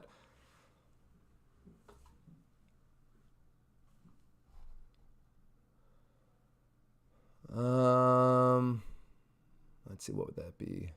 72. Well, that's not terrible. That's like 15 points. I want to see how this candle closes. What is Cletus? Cletus is my boy. Cletus is my boy. You're my boy, Cletus. You're my boy. You must have missed the Cletus trade from earlier. Cletus is just a joke. It's a song. I'm a songwriter. Some may say I'm the songbird of my generation. But yeah, please don't start like Cletus chart setup, Cletus technical pattern. Don't do that. I don't want you to waste your time. Please, please don't.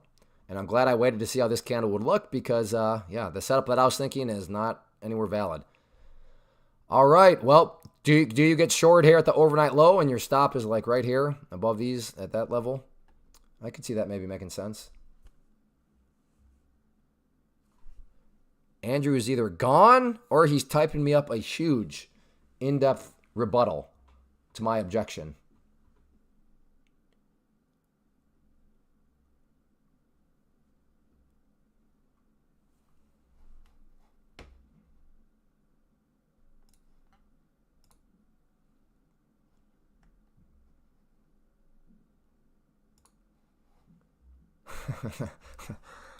I should probably be careful because, yeah, there's probably people out there Googling Cletus setup, Cletus technical pattern.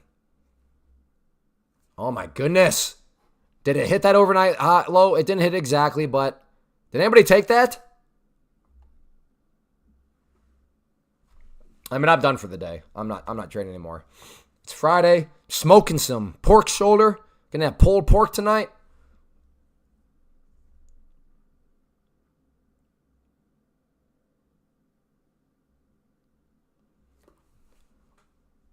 I guess I'm not asking you to give my secrets away. I'm just saying that if you put yourself in my shoes, like it seems like it would be very easy for me to be deceived because you could go buy traffic, buy viewers, buy all this sort of stuff.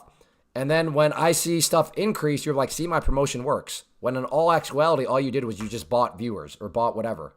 Again, I'm not saying that that's what you do or you would do. I'm just saying that is my objection to the business model of, hey, let me drive traffic or let me grow your audience.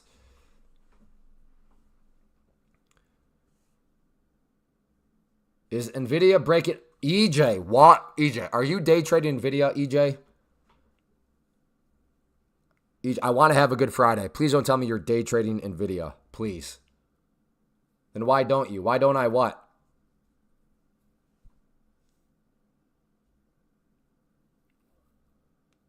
Oh no, EJ is day trading NVIDIA. What a disaster. What a waste of time. What a waste of capital. What an unnecessary amount of risk. Oh. Pam's plant, EJ. Pam's plant.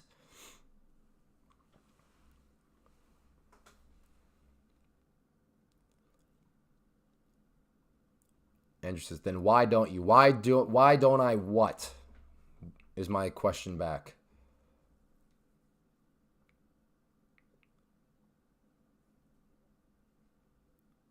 I don't even know what's good for a live stream. What's up with AREB? Where are all these stuff?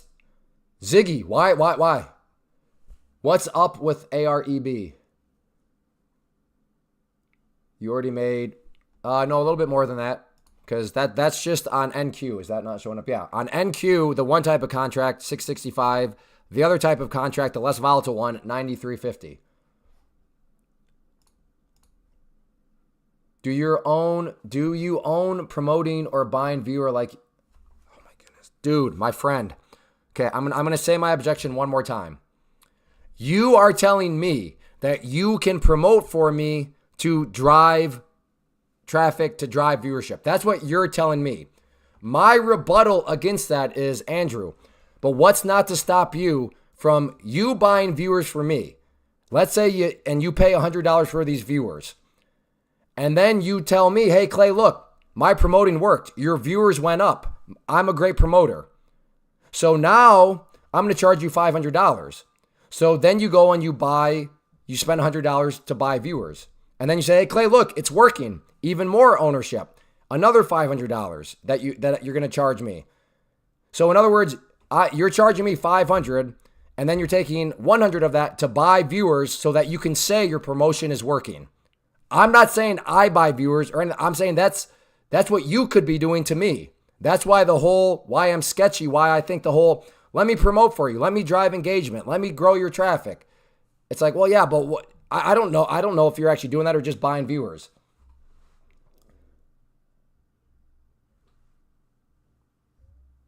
This guy is going nuts over $20. Huh?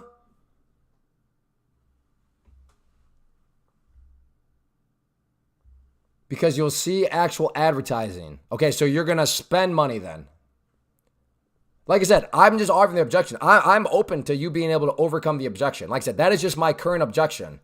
I'm not saying that you can't overcome it, but that's just where I stand.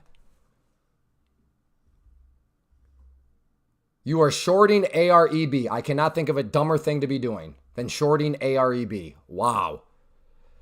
More proof of Pam's plant and why it works.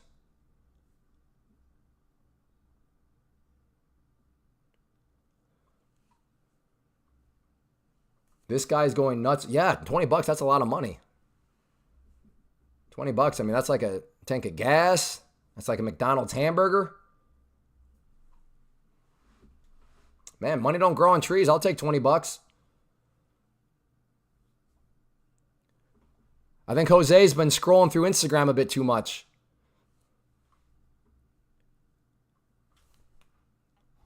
Yeah, Ziggy, okay. We're going to turn this into a great lesson of just how moronic some strategies are. So AREB got short at 1850. Okay. So he's short at 1850. How many shares? How many shares, Ziggy? Did you short a stock like this is what a train wreck. Buckle in, folks. Buckle in. Pam's plan is about to go into overdrive here. How many shares?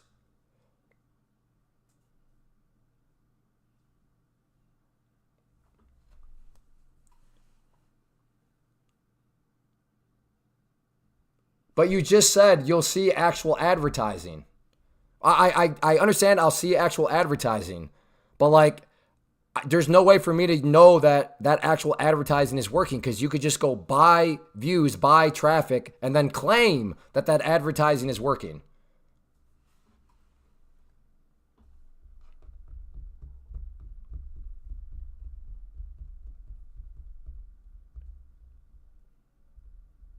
Again, I'm willing to have my objection overcome, but it's not been overcome. So you're going to do free advertising. I get that. But for me, I need to know, is your advertising actually working for me to want to pay for it in the future? But I'm saying if I put myself in your shoes, you could be like, I'm just going to buy traffic, so it looks like my advertising is working, but it doesn't actually work. Like that's my objection to you as somebody in the business of promoting and stuff like that. Once more, I'm not saying that's your business model. I'm just saying that's my hesitation because I get approached by these people like all the time on Instagram and everything. Let me drive traffic. Let me promote. Let me drive engagement. Let me write email sequences for you, like all the time. Hey, Ziggy, how many shares? No, because my ads have counters of clicks. Yeah, but you can buy clicks. Like, isn't that what buying traffic is? Buying clicks, all that sort of stuff.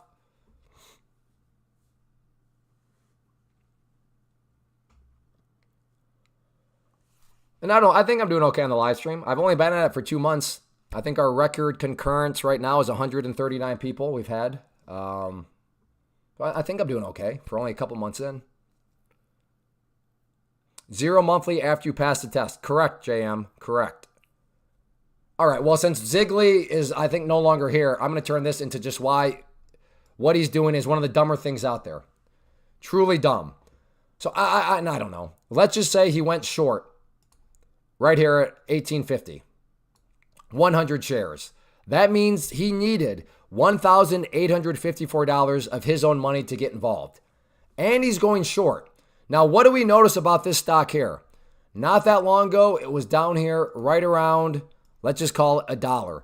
Now it's up to $18 straight up. So for those of you that don't know, shorting means you make money when prices go down. So if prices go up, that's a really bad thing. So think about it. And that's why losses from the short side are theoretically unlimited because the price can go up and up and up forever. Whereas on the downside, if you're just buying going long, it can just go to zero. So shorting is risky from that standpoint, again, because the price can go up theoretically forever. And then you factor in to be shorting on this type of stock where, can not only wipe out your account, but can leave you owing your broker money. Because if you have let's just say $1,000 or something, and I'm just making these numbers up. And then something like this shoots up, even if you have a stop loss with slippage, you could lose your entire investment plus some because it went too fast and too far against you. So you have all that risk from shorting these types of stocks. And not to mention, it is all your risk. So just to get 100 shares right here still required Ziegler to have $1,850. So once, and all that is on the line, because if this thing, now of course he's here kind of happy about it because he got it to pull back a little bit, but if this thing pulls off a beast mode and goes up to 38, guess what's all on the line? Every single penny of that $1,854 that he put into the trade. Whereas on the flip side of things, and let's say, I don't know, let's say he got it 1850, let's say it goes down to 10, so he makes $10 a share at 100, so that's $1,000 he made $1,000 requiring $1,800 and taking on a crazy amount of risk by trading a stock that is proven to move very quickly, and he's taking it in a direction where it could spike against him, and because he's short, it could be unlimited. So we have that. Now let's contrast this to Pam's plan, which is trading futures through a prop firm. So he could go and we're just going to do the bare minimum. He could, of his money, of that $1,800, he could use 105 of it to get $25,000 of purchasing power, which would allow him to get up to 3 of very volatile contracts. Okay. So his cost needed is 105. His risk is 105 because that's all it cost him. So he goes, and let's look at the futures market real quick.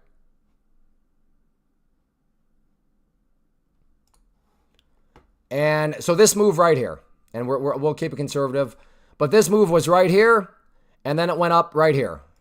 So not a huge move, but this distance right here is 50 points because futures are measured in points. So that distance is points.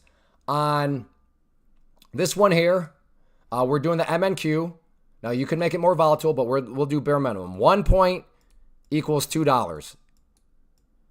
So if that movement right there was 50, and that's per contract. So if that movement right there was 50 points, each point is $2, then 50 times 2, that movement, just so we can keep us all on the same page.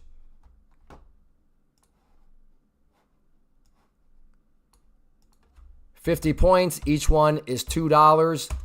That right there was $100. But that was just per contract. Using $105, he could actually get up to 30 of those. So if it's $100 per contract, and if he just wants to go 30, that's $3,000 worth of profit right there. $3,000. So futures through a prop firm gave him an opportunity at more profit for way less risk. How is it less risk? Because again, how much risk does he actually have on? He has on the cost of the account, which was 105. Now, in this situation, so now let's look at things in a bad situation. This thing all of a sudden, boof, up it goes. All $1,800 of his money is gone, maybe even more. But let's look at the same situation here with futures. All of a sudden, boof, big move happens up. Did he just lose his account? Does he now owe his broker money? Did he lose all his money? Nope. All he lost was the account itself. They will take the account away from him. So what would that amount be in this situation? If a spike all of a sudden lost $1,500, yes, they would take the account away, to which he could try again. But how much did he actually lose? He lost 105. So truly, I don't think Ziegler's even here, but anybody that does this is nonsense. I know. On social media, you feel like a tough guy. Oh yeah, I short these garbage penny stocks. I short these garbage micro caps. I short these garbage small caps. Yeah, it's all fun and games. You know who else shorted this? Right? This is what happened, and this is what does happen. But the people that promote that nonsense don't tell you about this. So at one point, this thing was at $140. This thing skyrocketed. I think right around there is about 200%. So at this point, people are saying, look at this garbage stock. This piece of garbage is up 200%. Let's get short right there. Yeah? Boom. Roasted. That move there from 270 went up as high as $7. Then this happened too. This move down. Oh, time to short. This thing's collapsing. Let's get short right here. Only to be followed by a gap up the next day, roasted. Account's gone, maybe owing your broker money. So I know it's cool. It feels like a tough guy that you short garbage stocks, you short small caps. But again, you could be making better money with massively lower risk with Pam's plan. And that is what I'll leave you with. That is the power of Pam's plant right there. Makes no sense. So Ziggly, my friend, I get it. You feel good. I get it. You think you're a tough guy because you're shorting penny stocks and micro caps. But all it takes is one. And while this doesn't make me right, just because I've been around a long time, that would be, that's a logical fallacy. All I'm saying is that I've worked with a lot of traders. I've heard from a lot of stories. Been doing this since 2013 with a YouTube channel. And yeah, that'll get you roasted. That'll get you roasted doing nonsense like that.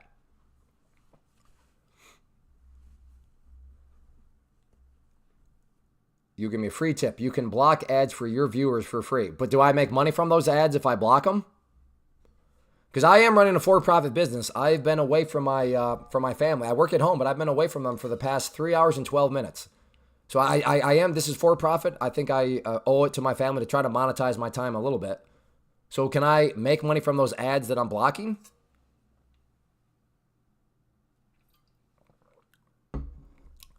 I don't see any rules for withdrawing money. So does it mean you can trade any style you want? Yeah. Yep. Oh, that's cool then, Andrew. I appreciate that. That is an interesting thing. So if I can still make money from those ads, but block them, that's interesting. I appreciate that. But yes, dang, I don't see any rules for withdrawing money. Yeah, you can trade however you want. Just don't violate these rules. So on this side's account, you got to make $1,500. Count. Now there's a couple other small little rules that they'll send you. Like they don't want you trading. Like you can't hold a contract overnight. So you got to be out of your position. Nothing, you don't get to hold and then wait to see if there's a gap or anything like that. But there's a couple other rules, very, very basic. So, but my voice, I'm toast. So again, if you want to sign up for my webinar, that'll be next Thursday. You can check it out here. Goes over the tools I use to build consistency, manage risk. So you can check that out at that link right there. It is free. And then if you want to join my, where's that at? Let's go. If you want to join my private community, we got a great group of traders. You can check out that link right there. Would love to have you. Would love to have you. And then again, if you want to support the channel, get into the prop firm world, use a prop firm that I'm using that I recommend. Start to implement Pam's plant, which like I said, is unbeatable. And just don't do what Ziggly's doing. Good grief. Shorting penny stocks, shorting micro caps, small caps. Oh. Yeah, a lot of them will go down because a lot of them are garbage. But it just takes that one to spike against you, and then you get margin called where you are at a very legitimate threat of not only wiping out your entire account, but then still owing your broker money. It's just not worth it when other alternatives exist, such as futures trading through the prop firm. But thank you all for being here. I don't think I'm going to be here. Past couple Saturdays, we did some Saturday morning coffee and trading, but I don't think that'll work for tomorrow. If it does, maybe I'll be around. Maybe it'll be a later afternoon. I don't know. We'll see. But that is all I have. So everybody have a great weekend. For those of you that hit the like button, super chats, subscribe to the channel, use the link for the prop firm world. I appreciate it. Thank you for supporting the channel and for the live stream. But yeah, I will be back for sure next Monday at 11 a.m. Eastern. Maybe a little bit sooner. We'll see. Today I started about 10:45. But yeah, appreciate you all. If this was your first time here, it was great to have you. Everybody have a great weekend, and please don't do anything stupid from here on out, because there's nothing worse than having to sit all weekend long thinking about how you did something stupid and lost a bunch of money, right before the weekend started. But take care, everybody. Have a good one.